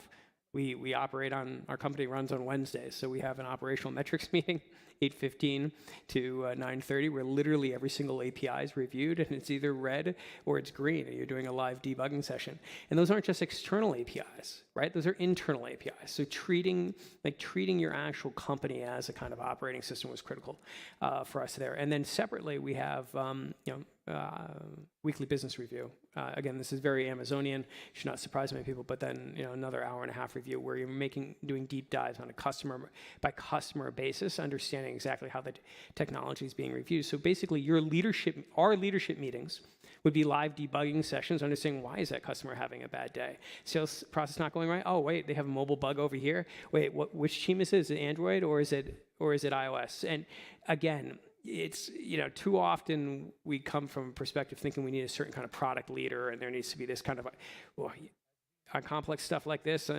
you can't have a gorgeous org structure. You have to have decentralized teams and build a system for the live debugging. Hi, Eric. Andreas from Solar Kiosk. It's very fascinating listening to you. We run a multitude of retail shops in very dispersed rural areas throughout Africa. Mm-hmm. We have hundreds of shops. We do tens of thousands of transactions every day, and we have millions of customers. Our greatest challenge is logistics and weather. Logistics because road infrastructure is very bad, and weather is because due to climate change, the forecasting of weather has become quite difficult. And both have a very significant impact on our business. Now, how does this resonate with you, and how could Mapbox be a solution? It's 100% aligned with everything we're seeing from every other logistics customer out there, full stop. the margin return on being able to understand not just the road network and the speeds of the road, but then being able to make sure that deliveries are being paired with the right drivers in the most efficient delivery patterns. And then knowing that no matter how good that is, the last 100 feet might mess it up if you don't have good guidance there, and you're gonna burn your margin. And then waiting for that perfect model to get destroyed by, like you said, on the weather side. So what we've tried to do is we've tried to build really small APIs and small SDKs, because even though logistics all looks like they have the same problem set, the reality is it's a very long tail of highly disjointed systems. And look, the reality is many of our teams in logistics, they're not that technical. So you have to be able to create the right kind of building blocks to allow logistics companies to start organically adopting the kind of key parts and not try to put out a full-baked solution. That said, the counterpiece to that is because it's such a long tail marketplace, I think we're leaving a lot of money on the table by not baking a better solution, because by putting out an SDK for logistics companies, when the vast majority of logistics companies have 10 plus drivers, you're not ever going to be able to serve those. And so at a certain point, you will see us continue to go upstack. And again, that becomes an iterative process. We didn't have, look, we had a mobile SDK and a great directions API for years. You want to know who used it? No one. Why? Because building a whole navigation app is a pain. Okay, so what's our navigation SDK? It's basically a navigation application stuck in an SDK that is really modular to be able to turn on, turn off. It wasn't until we spent that extra 18 months to build out a full end experience that really reduced the frictions to allow adoption. And I think both, and that's a lesson both internally for you all building services and also externally if you're building external services. Start with small building blocks, try to drive as much adoption as possible, dog food those building blocks, and then launch larger services. Hey. I want to be really respectful on the time. I will be outside after, and again, you have my email. Feel free to hit me up on anything. While I'm no longer operational at Mapbox and just on the board, I really like diving into and working with other founders and other companies right now. So it's a lot of fun. Thank you so much. Absolute pleasure.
Hello. Good afternoon, everyone. My name is Andrei Telenkov. First of all, I'd like to thank you all for coming to this speech. And thank you very much for all of you who are watching this remotely. And of course, I would also like to thank Saudi Data and the AI Authority for making this event. This event is truly spectacular. And hopefully there's going to be much more of these events further and further, and we'll be always happy to participate. So the name of my presentation is actually how AI can help their safe cities and transportation, but my colleagues put here 5 years of facial recognition because we as a company, we started as a facial recognition. So again, the name of the company is the Entech Lab. I'm the CEO, my name is Andrei Telenkov, and let me please start by telling you just a bit about our company, and then the most of my presentation will be about the technology and how it can be deployed in actually in cities and government scenarios and private scenarios, and hopefully I'm going to show you some interesting visual pictures because we are about the visual analytics. So as a company, we are 7 years old. We are one of the world leaders in facial recognition and video analytics. When our company was founded, actually back in 2015, we won the first prize in the United States for the preciseness of our technology. And the latest, as of 2021, we also won the first prize, and we set several historical records in facial recognition, but we actually do much more than facial recognition. Now we are a full-scale video analytics company. So we make our own R&D, we make our own neural networks, and our algorithms and our software can detect what's happening in the video, what's happening in a picture, and now it's much, much more than faces. I'll also show you later. So here actually, here it's interesting. Here you can see the performance of our company, but basically it shows you the performance of the industry. Look, back in 2017, when we started and when we got the first prize, we were making maybe like one mistake per 10,000 facial comparisons, which was already much better than we can do as humans, right? Because if you can imagine us having to see 10,000 faces and match one face against it, it's impossible for us humans. But if you look how the technology progressed over the years, and if you look like the performance when they won the top prize in 2021, now that the top vendors are actually making less than one mistake per 1 million of comparisons. So now it's very precise. So you imagine, for example, you would ask a human to see 1 million faces and to select one precise face, how many mistakes, it's impossible for us humans to do. But the software does it, and very, very precisely. So nowadays, since already most of the top vendors have reached the limit, nowadays it's less about the academic, it's less about working in perfect conditions. Now actually the facial recognition and the video analytics is about working like in real life conditions. I'm going to show you the examples, but of course it's very different. You can all just see from a personal example. If, for example, I take the picture, I take a selfie, it's very easy to recognize my face. But if there's a city, if, for example, it's evening, if I'm wearing the medical mask and I just pass by, it's very, very difficult actually to capture the face and not to make a mistake. But we and other top vendors of technology can actually do it. Finally about us, we're not only a technology company, we are a full-scale business, so we make our own technologies, but we also make our end-to-end software products. And we have very established sales system, and we're growing well as a company. For example, last year we were named #1 startup in artificial intelligence globally by the G20 Summit. And we also were, I think, around number 100 on top 1,000 fastest growing startups in Financial Times. Yeah, and hopefully we're going to grow even further together with our technology. So now let's get to pictures. What can you see in this image? Can you see anything interesting? Anything that catches your attention here? But there's a person. And let me go again. Now we can maybe see it, right? Because now you know where the face is, but previously it was impossible. But our software and other top video analytics can actually not only detect automatically that there's a face, but also can recognize the face and can match, can actually recognize this person. Because how it works, if you have a person in the gallery, then it can actually match the face and recognize the face. So that's what the technology can do. Anything particular about this image? Except, of course, there's snow, but it's like it's common for some countries.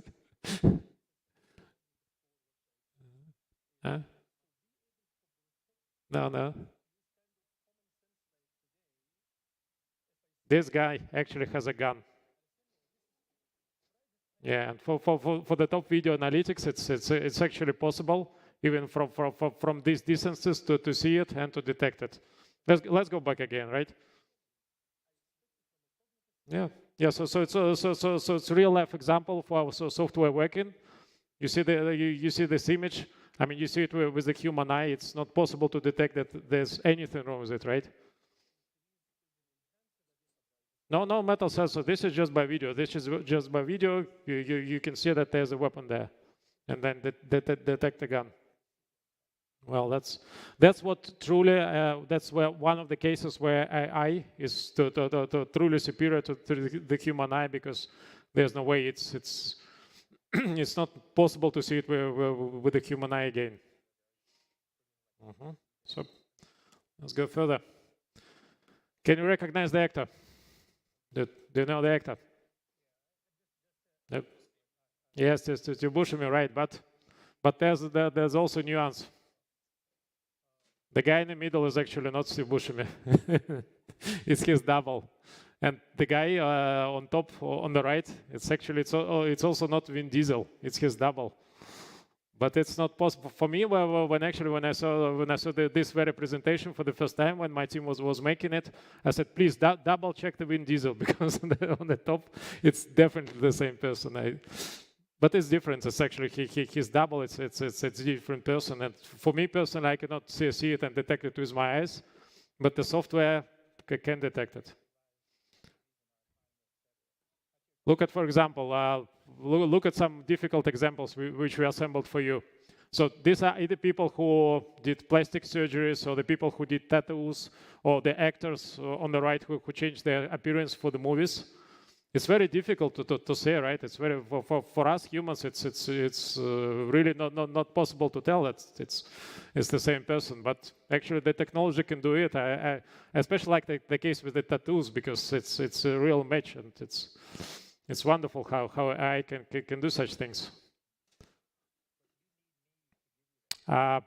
Of course, in real life, when you work in real life, for example, for scenarios in cities and transportations and so on, you have to be able to work with the images which are either blurry or have their face covered.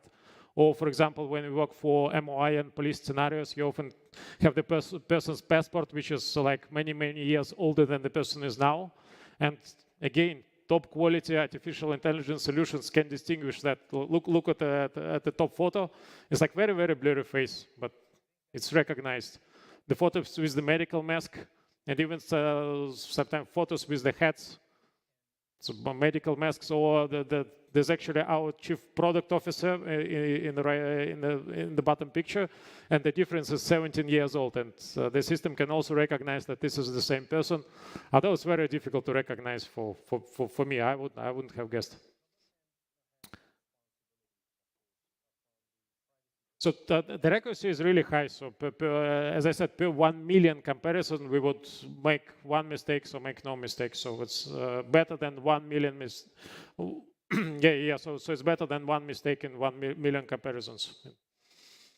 Well, of course, we not only we work with faces, and the technology not only works with faces. So for example, here you can see the cars. For us humans, it's possible to see that, for example, there in the center, it's like a Land Cruiser, like Land Cruiser and Range Rover, although it's difficult to see. But look on the very left, it's a BMW 5, and you can maybe see it when you zoom it. But again, the technology can detect it, which is not possible. And of course, we detect number plates and much more. But these are the truly remarkable uses of the technology. I will not ask you how many people are in this picture, but there are 74 people. Again, something not possible for us to count, but again, the technology can count it, and it can be used in different settings. different scenarios. It can be used either for smart city when you need to count people. It can be used for retailers, shopping malls, transportation, and so on. So a lot of cases where it comes useful. This analytics is not done by faces. This is done by silhouettes. We can also automatically detect silhouettes, which is easy when, for example, I'm here standing right alone on stage, but very difficult when you have this type of crowd. So yeah, but the technology can also do it and can do it very well and very precisely. If you speak about the scenarios in the market, the biggest market, of course, for this kind of solution is the cities, the government projects, the projects in transportation. Because if you look around the world, there's more than 700 million cameras installed in the cities. Actually, if you look around the world as a whole, there's more than 1 billion cameras installed. Sorry, and most of these cameras are watched manually. And of course, manually it's not effective because, as the picture on the left shows, we're just not capable to watch so many videos. We're just not built for that. Our eyes not built for that.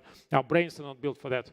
But instead, it will be changed by the computer vision, by AI technologies, which are by definition fast, have very high accuracy, and can work under very low and very challenging conditions.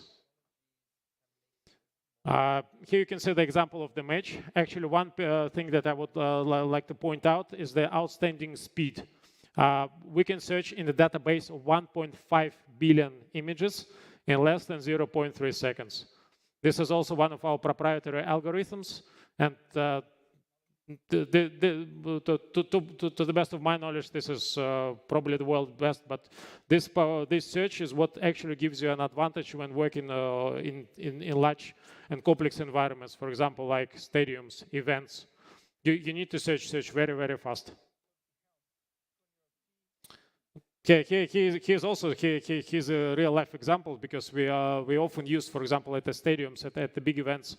So and it's often the case, for example, in the stadium where you have some people who are prohibited entry, they still try to enter, or some people of interest, or you're looking for somebody, and the technology, even in such crowd, the technology is able to capture the face and actually to see the person. Also, further on, I'll just tell you about some other use cases which I personally like. So one of our clients is actually using our body analytics and silhouette analytics to monitor queues in public hospitals. Because how do you know if there's a queue in public hospital or not? How do you know if you need to bring more doctors or not? Because of course the hospitals will always be saying, yes, we need more, yes, we need more resources. But here, if you, for example, as a state, or as a hospital management, if you have the cameras anyway, so what you just need to do, you just need to roll out the software. The software will be telling you at each moment of time how many people are waiting in the queue. So for example, you can say that there's a consistent queue from 2 p.m. to 4 p.m. to this therapist, and then the decision will be, of course, to bring more therapists so that people don't wait in the queue.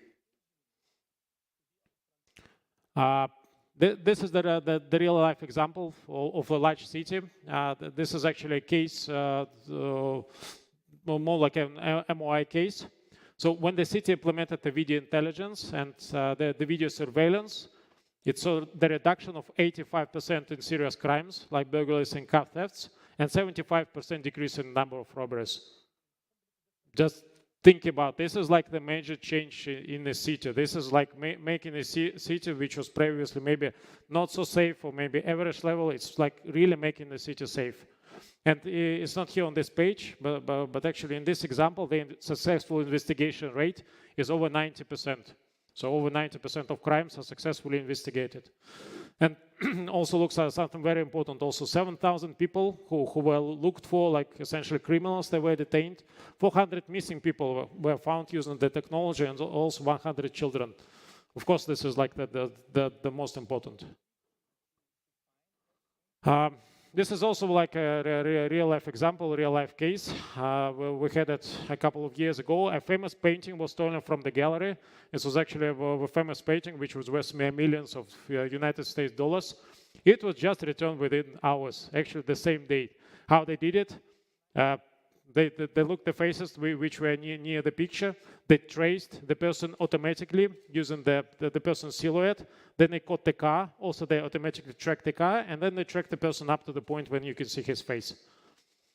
And using his face and using the camera, which was located near the place he actually often visits, which means lives, they found the person, and the picture the painting was returned the same day. It was the biggest exhibition. It received a lot of public attention, and imagine how effective the work of the police was in this case. Well, another case that's also unfortunately a real-life example how the murderer escaped from prison.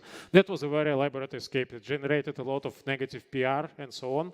But the first time he actually went from the location where he was hiding and he went shopping, he was caught immediately just like that and sent back to prison. This was a very dangerous criminal.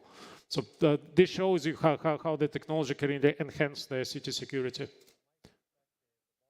And this is a funny case. Our technology was used in the FIFA World Cup 2018, and there was a trophy for the best player of the game. It was actually a Budweiser trophy, which was given to the best player, and somehow it was stolen from the locker room. So some guys just stole and want to have this trophy for themselves.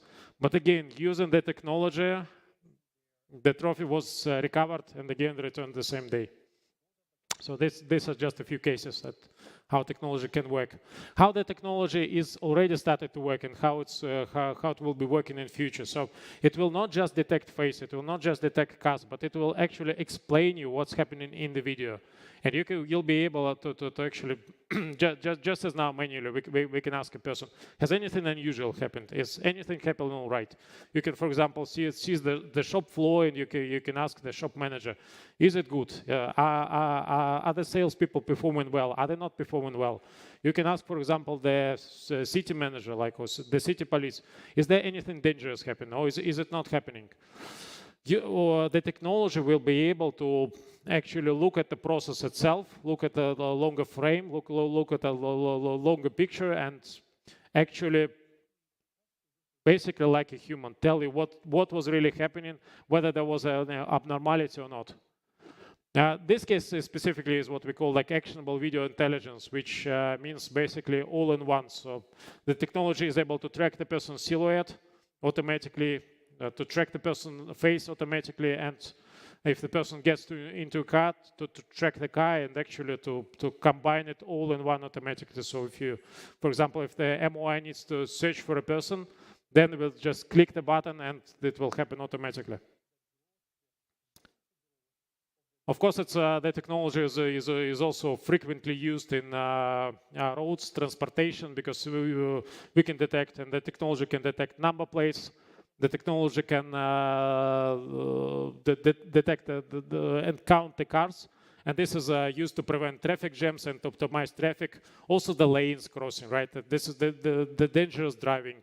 It's very hard to put fine on the dangerous driving now, but now the technology can actually see and predict if the person is changing lanes or driving too dangerously. This is also what the AI technology can do now.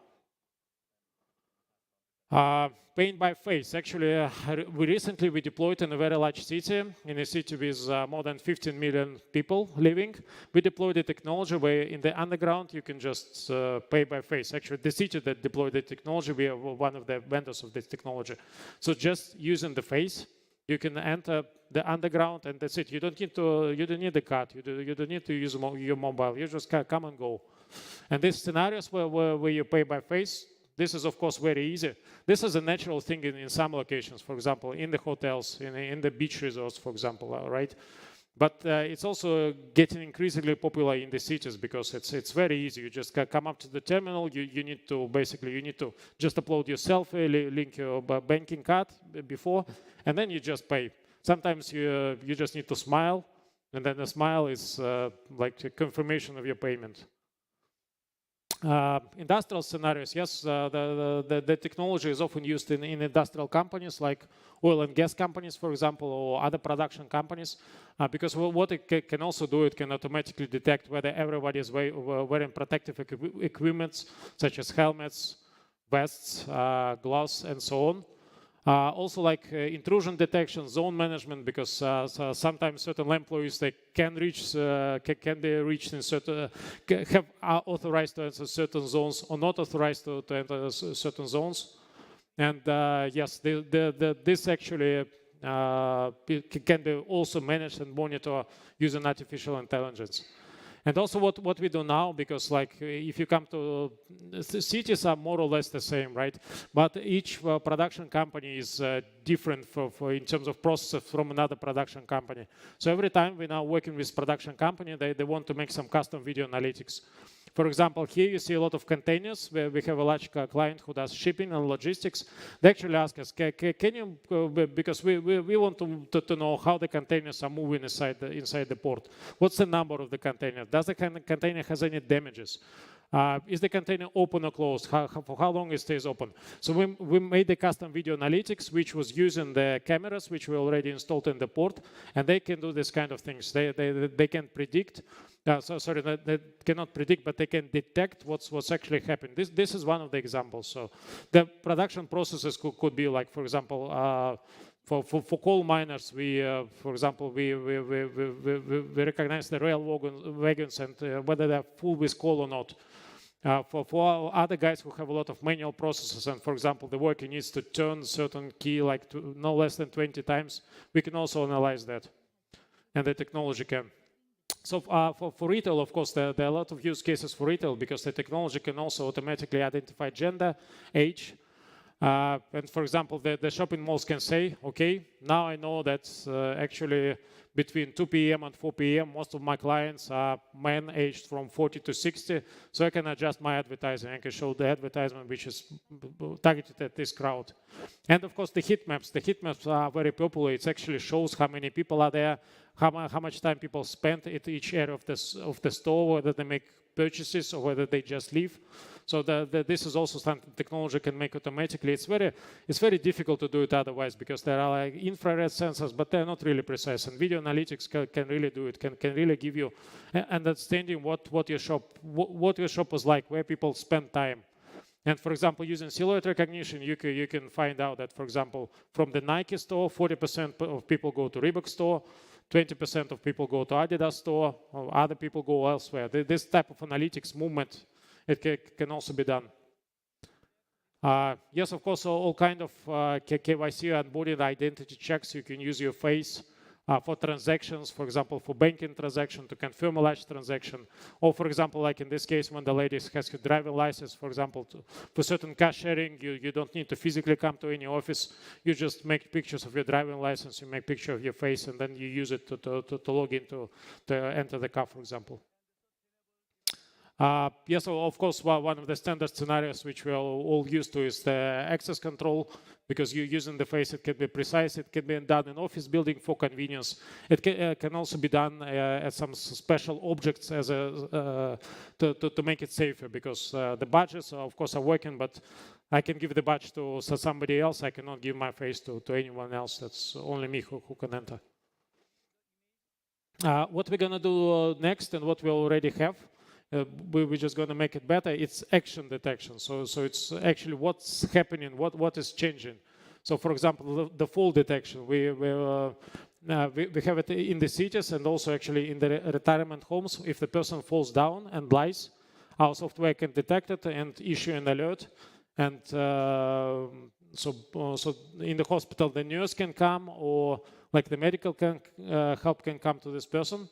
Then fight detection, if people are fighting, it's actually now it's possible to detect it automatically using the video analytics. If people are smoking, for example, inside a taxi or like at the gas station, it's also possible to detect it automatically and issue an alert as well. Yeah, some object recognition, weapon detection, which I was showing you in the beginning. Left object detection, for example, somebody leaves a bag and goes away. And garbage detection, yeah, this is actually one other important direction of the work that we do, that other vendors do, is to make it automatic. For example, when the container is full, when there's a lot of garbage and looks very nasty and unpleasant like that, it can actually be detected and the alert can be issued, and the truck will come and actually pick up the garbage. Actually, in one city where we rolled out this AI technology for working with garbage trucks and for monitoring the city and how the city does the garbage collection and all the communal services, I think they decreased the number of people who were employed by 10 times. So previously, they had 100 people who were watching the cameras with their eyes for video surveillance. When they had the video analytics, they were just sufficient with 10 people. So thank you very much. So these were like a few examples, a few use cases of our technology. Thank you very much. It's been a pleasure. If you have any questions, I'll be more than happy to answer. Thank you very much. What is impressive presentation, also opportunity, possibility, what is possibly. I just wonder, how do you deal with personal rights? Yeah, of course, we are fully GDPR compliant. So our solution has a special GDPR mode in the countries where GDPR is present. All the faces are essentially blurred. So if, for example, if it's the police who by the law of GDPR has access to the person's faces, if they're looking for somebody, then the authorized, for example, members of the MOI, they will upload the gallery. There'll be certain people in the gallery, and only the faces of these people, if they match, they'll be seen. All other faces will be just blurred. That's the example. Thanks very much. Just a follow-up. Is there a national regulation how long you can keep these data? We don't keep any data, but by the way, that's all. We don't have cloud solution because 100% of our clients, they say we don't want anyone to get access to the data. It's too sensitive, so we never get access to any data. As for the clients and as for legislations, it's different for each country actually. So we are very international. Currently, we're working in 25 countries, and each country we study the legislation and comply with the legislation according to it.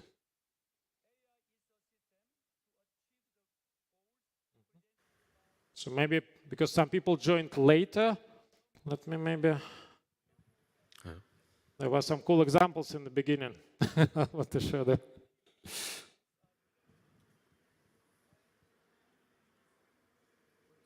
Can I go again? For those of you who joined later, can you say anything? I have a question. Sorry. Yeah. Yeah, I'll just finish. Yeah. There's a face. Yeah, thank you for the presentation. I have a question for you. You mentioned about the weapon detection. Yeah. So how will the machine differentiate between the real and the fake? Is there any chance that machine will be failing to differentiate between the real? Yeah.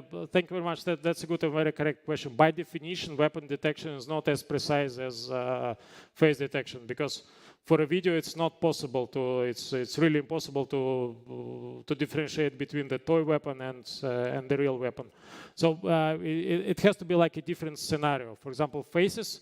You can do just automatically. You don't need like, of course, you need a person to confirm, but for weapons, you definitely need a person to confirm. So for example, it's used in a lot of schools because unfortunately in many regions, school shootings is a problem. So what it does, it's there are cameras which are deployed near the school and inside the school. And in the school, there's a security guard. He's idle most of the time. So he definitely gonna have some false positives. For example, it's a rare case when person comes to the school wearing like, having like a toy, but it's often the case, for example, in some cities where it's raining from the large distance, an umbrella can seem like a rifle, even to the human eye. So how it works, the scenario should be that there's somebody like a guard who can manually check all of this. And we sincerely believe that maybe it can generate some false positives, but maybe since there is still a person there, maybe he double checks it with the eyes and he then acts. Yeah, that's. So thank you very much. Thank you. It's a pleasure.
Good afternoon. I'd like to thank everybody for attending the session. I am Warren Powell. I'm Chief Analytics Officer of Optimal Dynamics, but also Professor Emeritus from Princeton University, where I taught for 39 years. And I'm going to talk about sequential decision analytics, the next generation of artificial intelligence. So this is a snapshot of all the projects that I've personally worked on in my career. I started with freight transportation, trucking, rail, air cargo, moved to manufacturing and supply chain management, logistics, have a whole lab on energy problems, health, e-commerce. These are the problems of human processes. All of these involve humans, and by the way, they're often all making decisions, and everybody wants to run these systems better. Now, there's a number of metrics. Maybe we want to increase profits or reduce costs, but maybe we want to reduce risk or reduce our carbon footprint or maximize productivity. These are all a variety of the performance metrics, and the way that we do better is by making better decisions. Now, this is something that I often will talk to people, says, what decisions do you have to make? And I often get a bit of a blank stare because people often don't think of this. But the way you do better is to make better decisions. So how do you make better decisions? Well, somebody's going to say, well, we need artificial intelligence. So let me go through, start with what I call the 5 layers of intelligence. Now, if you'll see in this pyramid, I've got decisions at the very top. That's where I want to be. I'm going to start at the bottom because this is what's most familiar to industry. Information acquisitions, that's keyboard entry, that's RFID chips, that's QR codes and barcodes. Then we have communication and storage, where I get this information in the computer. Transactions and execution are the information systems we're familiar with. They're called ERP systems or transportation management systems. And this is where we have the rooms full of computers of people sitting and working with the data and making decisions. So let's jump to learning. So learning is what most people equate with artificial intelligence.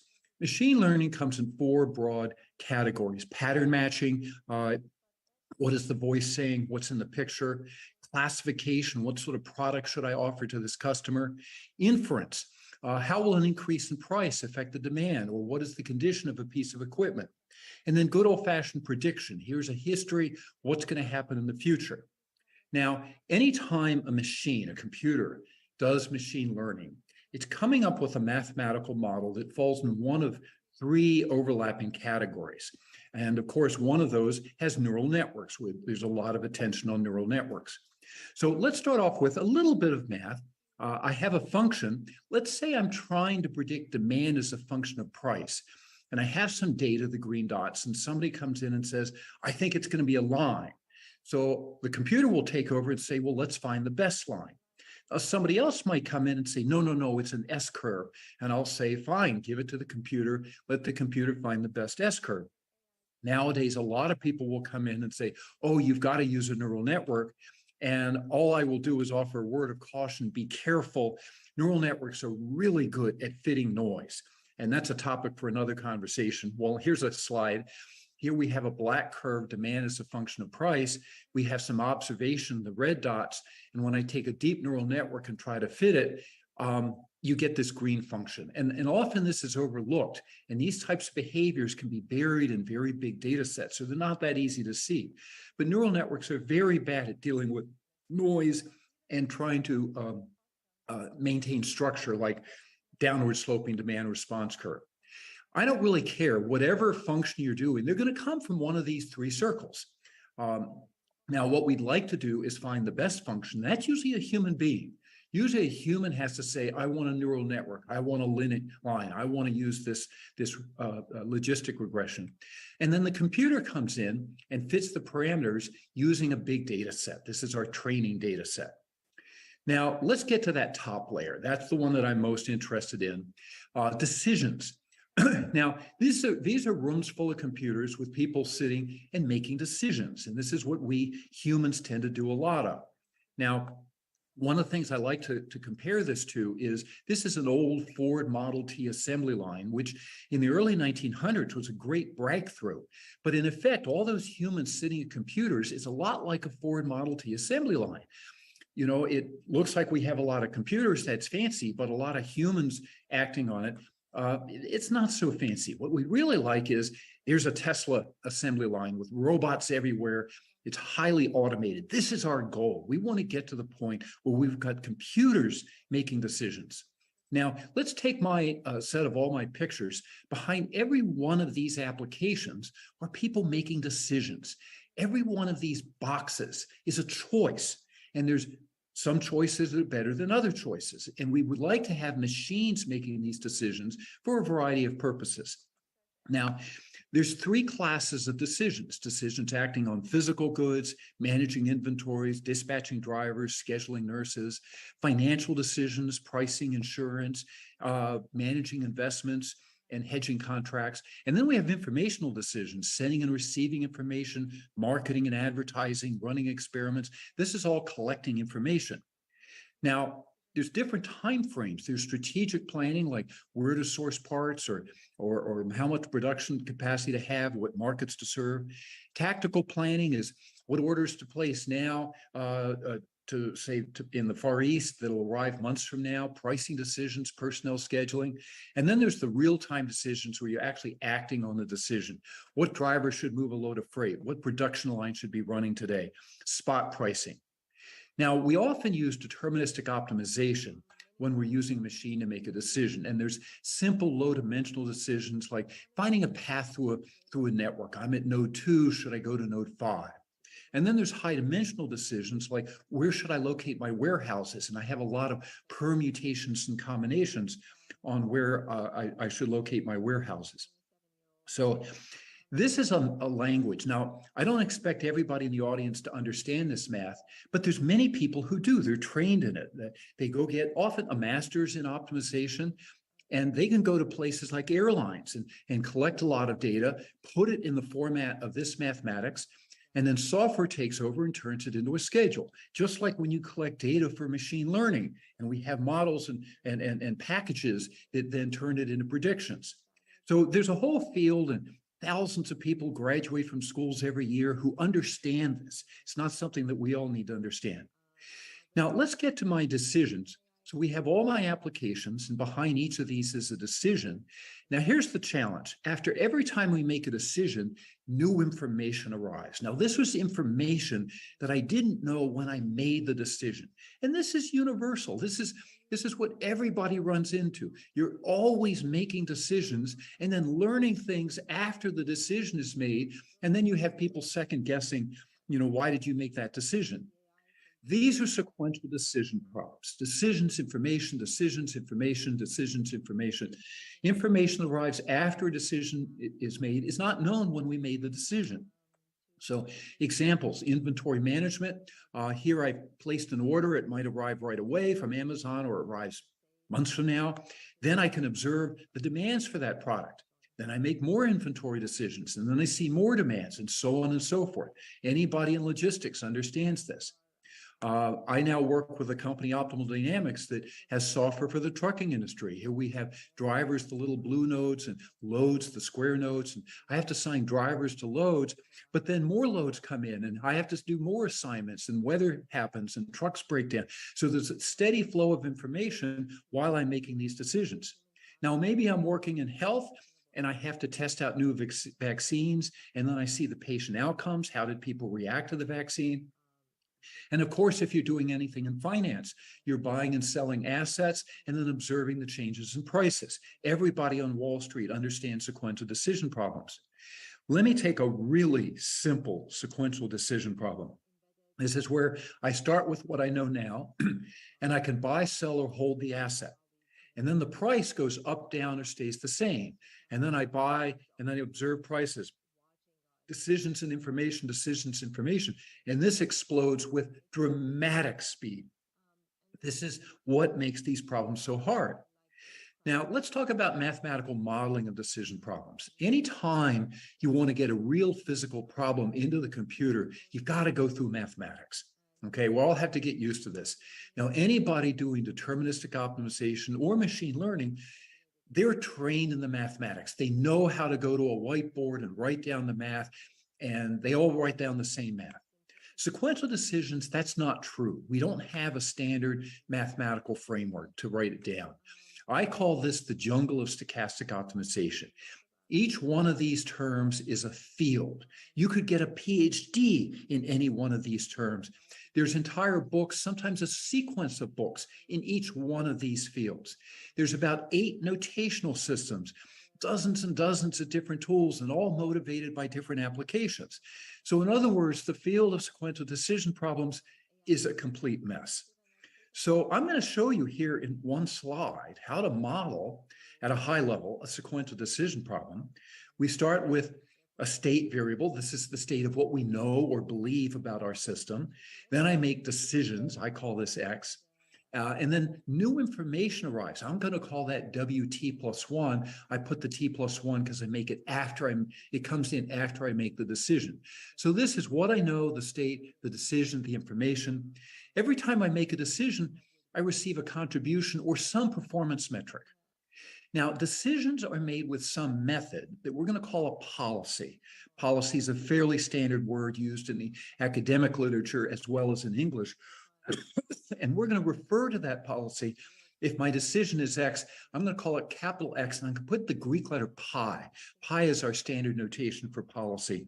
And my goal is to find the best policy. Now, so here I'm optimizing over policies. Now, here in one slide on the left, I have 5 elements for any sequential decision problem: state variables, decision variables, the exogenous information that arrives after I make a decision. The transition function are the equations that tell me how the state variable evolves over time. And the objective function is where I say, okay, let's go find the best policy. Those 5 elements sitting here on one PowerPoint slide can model all the problems in that picture. Excuse me. So this is a very powerful framework. And this is the first time anybody has offered a universal framework for sequential decision problems. Okay, let's get to policies. How do I make decisions? So I get this question all the time, even from academics. What is a policy? A policy is a method that makes a decision using the information in the state variable, any method. So anytime you make a decision, you've used some method, I'm going to call that method a policy. Now, here in the English language, we've got 45 different words that all mean roughly a policy. So if you go to tinyurl.com, policies and decisions, that's my spreadsheet. Please go ahead and add it. And by the way, if you'd like, create a new tab for your language. I think I have one for Portuguese. Now, when we evaluate policies, we have 3 ways of evaluating. The academic literature is full of theoretical proof. So anybody who does familiar with inventory planning may be familiar with order up to policies. If inventory goes below some limit, order up to a higher limit. And under very special conditions, we can prove that's optimal.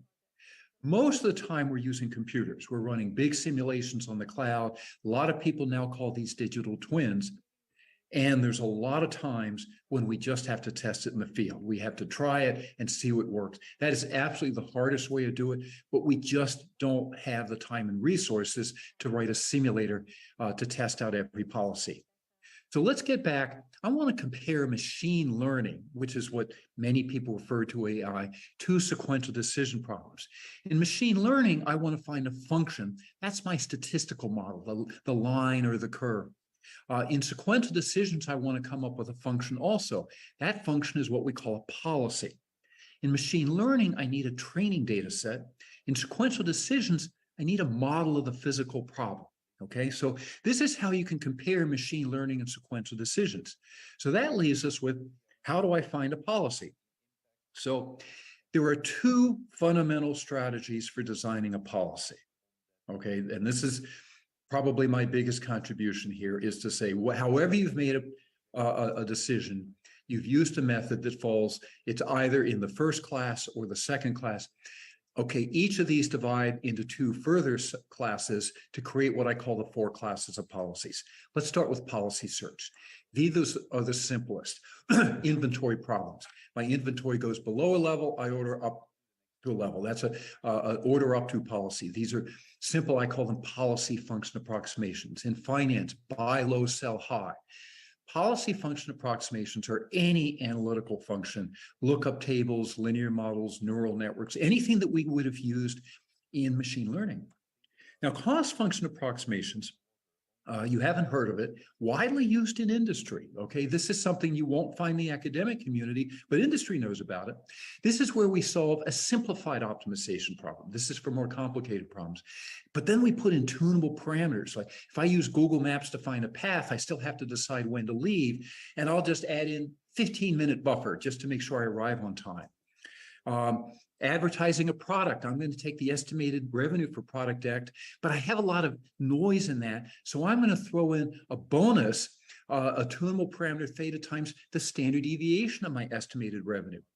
Here's an example in materials science. I have 7 different types of catalysts. I want to make the best material with the highest strength.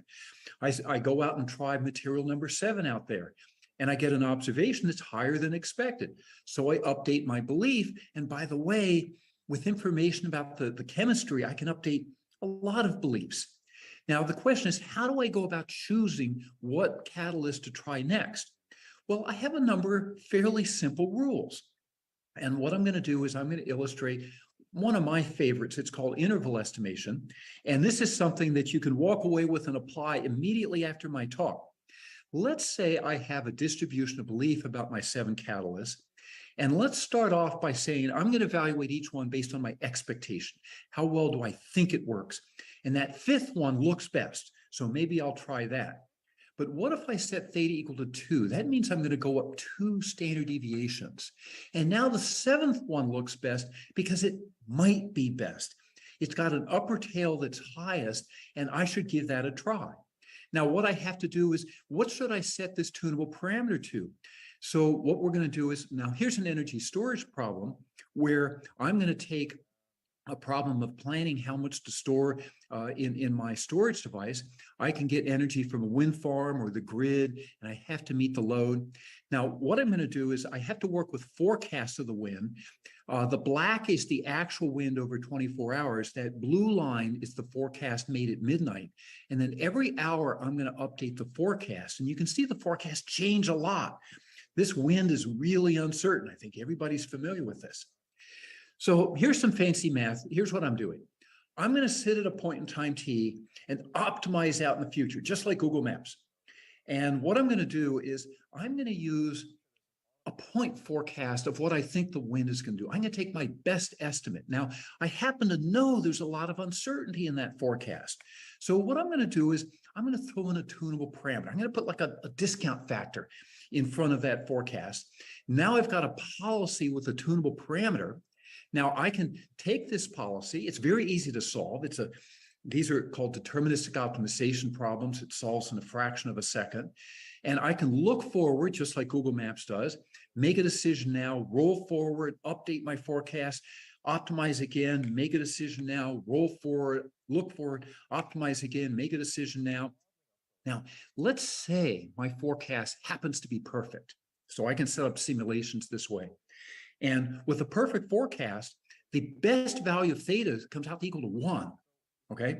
And that's very reassuring, because if it's a perfect forecast, I want to use the exact forecast. But with uncertain forecasts, after I optimize those thetas, it moves away from 1. In fact, most of the time it's getting much smaller, like a discount factor. Now, here, if I start off and say, well, what if I just set it theta equal to 1? The optimized theta gives me about a 30% improvement. And although optimizing it is hard and somebody needs to do that in a lab, the tool you get is quite easy to use. And this is unusual. So many companies use this basic strategy. They just don't realize how powerful it is, and they don't have a name for it. I've given it a name, cost function approximation. And I got this by watching grid operators in the United States. Now, tuning theta, that takes some work. And a lot of times what you have to do is pick values of theta, but that funny, colorful surface, I can't measure it exactly. So I have to get a noisy observation from it. So now it turns out tuning is also a sequential decision problem, and there's different ways to do it. gradient-based and without gradients. So searching for theta is a sequential decision problem to get a policy to solve a sequential decision problem. Once you learn about sequential decision problems, you'll find they're everywhere. By the way, tuning theta in artificial intelligence is called hyperparameter tuning. You'll hear a lot of people talk about it because it's the universal problem of any of these AI algorithms. So I've talked about two classes of policies under policy search. I'm going to now go to the look ahead approximations. Now, look ahead means this is Dorothy from Wizard of Oz, an old movie in the United States, and she has to find the best path. What's the next path to choose? But she has to think about the downstream, that path off into the future. Now, you end up with a very complicated piece of mathematics, but this is the first, whether she turns left or right, this is the immediate cost or contribution, and that's all that messy stuff into the future. So our problem is all that messy stuff. Now, if you're familiar with decision trees, what you do is you start at a node and says, okay, I have to make one of these three decisions. And I want to find the best of those decisions. Now, something uncertain will happen after I make the decision. And then after that, I have this whole messy future. Now, all of the square nodes are where I make decisions. And I'm going to need something called a policy to simulate making those decisions, but I have to now make it at many, many, many nodes, and it's a really large number. And then I have lots of random outcomes. So this is not computable. Nobody knows how to compute this function. So there's been various strategies for approximating it. So I can take a piece of it and say, oh, that's the value of being in state ST+1. There's an entire field of research in Markov decision processes that assumes you can compute that. Turns out you can't. So sometimes we'll approximate it using machine learning. And there's different ways to do approximations. The computer scientists like to do this thing called Q-learning. Okay, that's just up to the computer scientists, but these are different ways of functional forms, and it goes under names like reinforcement learning and approximate dynamic programming. This is getting a huge amount of attention today in the analytics community. I use it. I've written a book on it. It's not going to be useful in very many applications. But here's one application that is useful in the company I now work with. We're assigning drivers to loads, but I have to think about what happens in the future from those assignments. What I'm going to do is to say, let's just have approximate values of trucks in the future. And what I'm going to do is to say, using those value function approximations, on Monday, I will sit and solve just the problem for Monday using approximations of the future. This makes the problem much, much easier. I can handle companies with tens of thousands of trucks. Now, we can run a simulation and do this over and over again. And as we simulate, we learn the downstream values. Here's an actual animation of a major truckload carrier. I'm simulating every single driver, all the details, getting the driver home, how many hours he's been driving. Now, this is where we've applied this to 11 different real-world companies. This is where we're optimizing without a downstream value. And so this is optimized, but it's a base level with no downstream value. And after I do the training, I get a 20 to 40% improvement. So this is very powerful, and Optimal Dynamics is out selling this to industry. So it does work, but most of the time it doesn't work, and we have to go to this fourth strategy. This is what I call, this is what you do when all else fails, and all else usually fails. So what we're going to do is introduce all kinds of approximations. We're going to approximate the uncertainties. We're going to use simplified policies. I'm going to limit the horizon. I'm going to simplify the state variable and simplify how I make decisions in the future. This is an art form, and there's a lot of art in how we go about these simplifications. But if you assume that you can come up with a simplified model you can solve, we look forward, make a decision, look forward, make a decision, roll forward, look forward. Now, this is what we do every time we get in a car and use a navigation system. Here I am at one location trying to get home, and Google has me running through New York City. And I'm like, oh my gosh, I'm really worried about that. Now, this is using a deterministic look ahead. This is called model predicted control. It's a whole field. Look up model predicted control and you'll find it. It mostly means deterministic look ahead. But there are entire books to different ways of doing this. For example, I looked at Google's solution. I said, I'm not going through New York City. I'm going to go around it because New York City might be bad. It's not that it will be bad, but it might be bad. What I wanted to do was put in uncertainty. This is what supply chains are needing to do right now. So deep breath. I've given you a tour through all 4 classes of policies now. Now I'm going to make a very broad claim. I claim that these are universal. Anytime you make a decision, you are using one of the 4 classes of policies. Even if you've never seen the analytics, you've never read a book, you're already using one of these, okay?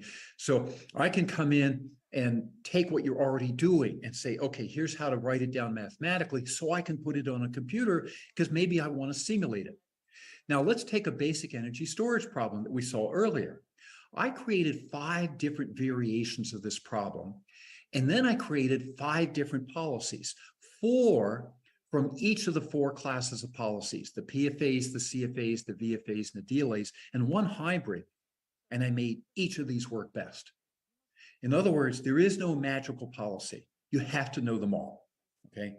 Now, when we go back to our bridge between machine learning and sequential decisions, the first class policy function approximations is every type of function used in artificial intelligence and machine learning. But then we still have the other 3 classes, which are all some form of embedded optimization model. So these are the 4 classes. Think of this as being like machine learning, but much richer, okay? It's much richer, but this is what we're going to have to do if we want to get through the path into the path of automation. So modeling uncertainty, by the way, one of the most important problems is how to model uncertainty. It's a huge topic. It's so huge that I have 1 chapter in the book and I have only 1 slide. And I'm just going to say it's important, but I don't have time to cover it. So I'm going to now leave everybody with a challenge. I think we need a new educational field, because if you say, wow, this looks great, how do I hire somebody? The schools are not producing people with this knowledge. There are 3 core disciplines of decision analytics. Optimization, big field, a lot of people, schools all over the world training students in deterministic optimization. Machine learning has exploded in the last 10, 15 years. Books all over the place, hundreds of academic programs, thousands of students graduating every year, and they're all learning roughly the same thing. And there's also a field called simulation, much older, but the same thing. Now, once you get into the world of sequential decision problems, we end up in the jungle. These books are mainly written for PhD students. They speak different languages, and no one book will handle the richness of, say, a supply chain problem or an energy system problem. The field of sequential decisions is extremely rich. Each of these books is like being in a jungle, and they have their own language and they solve a small piece of the problem. So I have my new book. It just came out this year by John Wiley, Reinforcement Learning and Stochastic Optimization. Think of it as a book on sequential decision analytics. So this is something you can purchase. Go to the website, tinyurl.com, RL and SO. This book brings everything together. And by the way, if you think I'm just here to sell you a book, I have a second book, and this one's free. If you go to tinyurl.com/SDA modeling, and I wrote this for undergraduates. Now, this is still technical.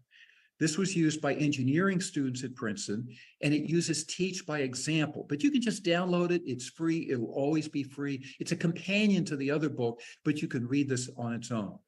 So I claim we're now ready to put a field together, start training students. What I need, especially from people from industry, is to call up your local universities and say, you know, we need to start teaching our students this material. I'd like to thank everybody. I have a few websites. tinyurl.com SDA field is a web page on the field of sequential decision analytics. I have my new book, RL and SO. If you're going to walk away with one link, remember the last one, tinyurl.com SDA links, because that's a web page with all the other links. Okay, tinyurl.com/SDA links. I've got videos, I've got web pages, I've got books. I even have a web page of course outlines that people can use. So I've retired early to get this out to the broader community, and I hope industry can help me with this. Thank you.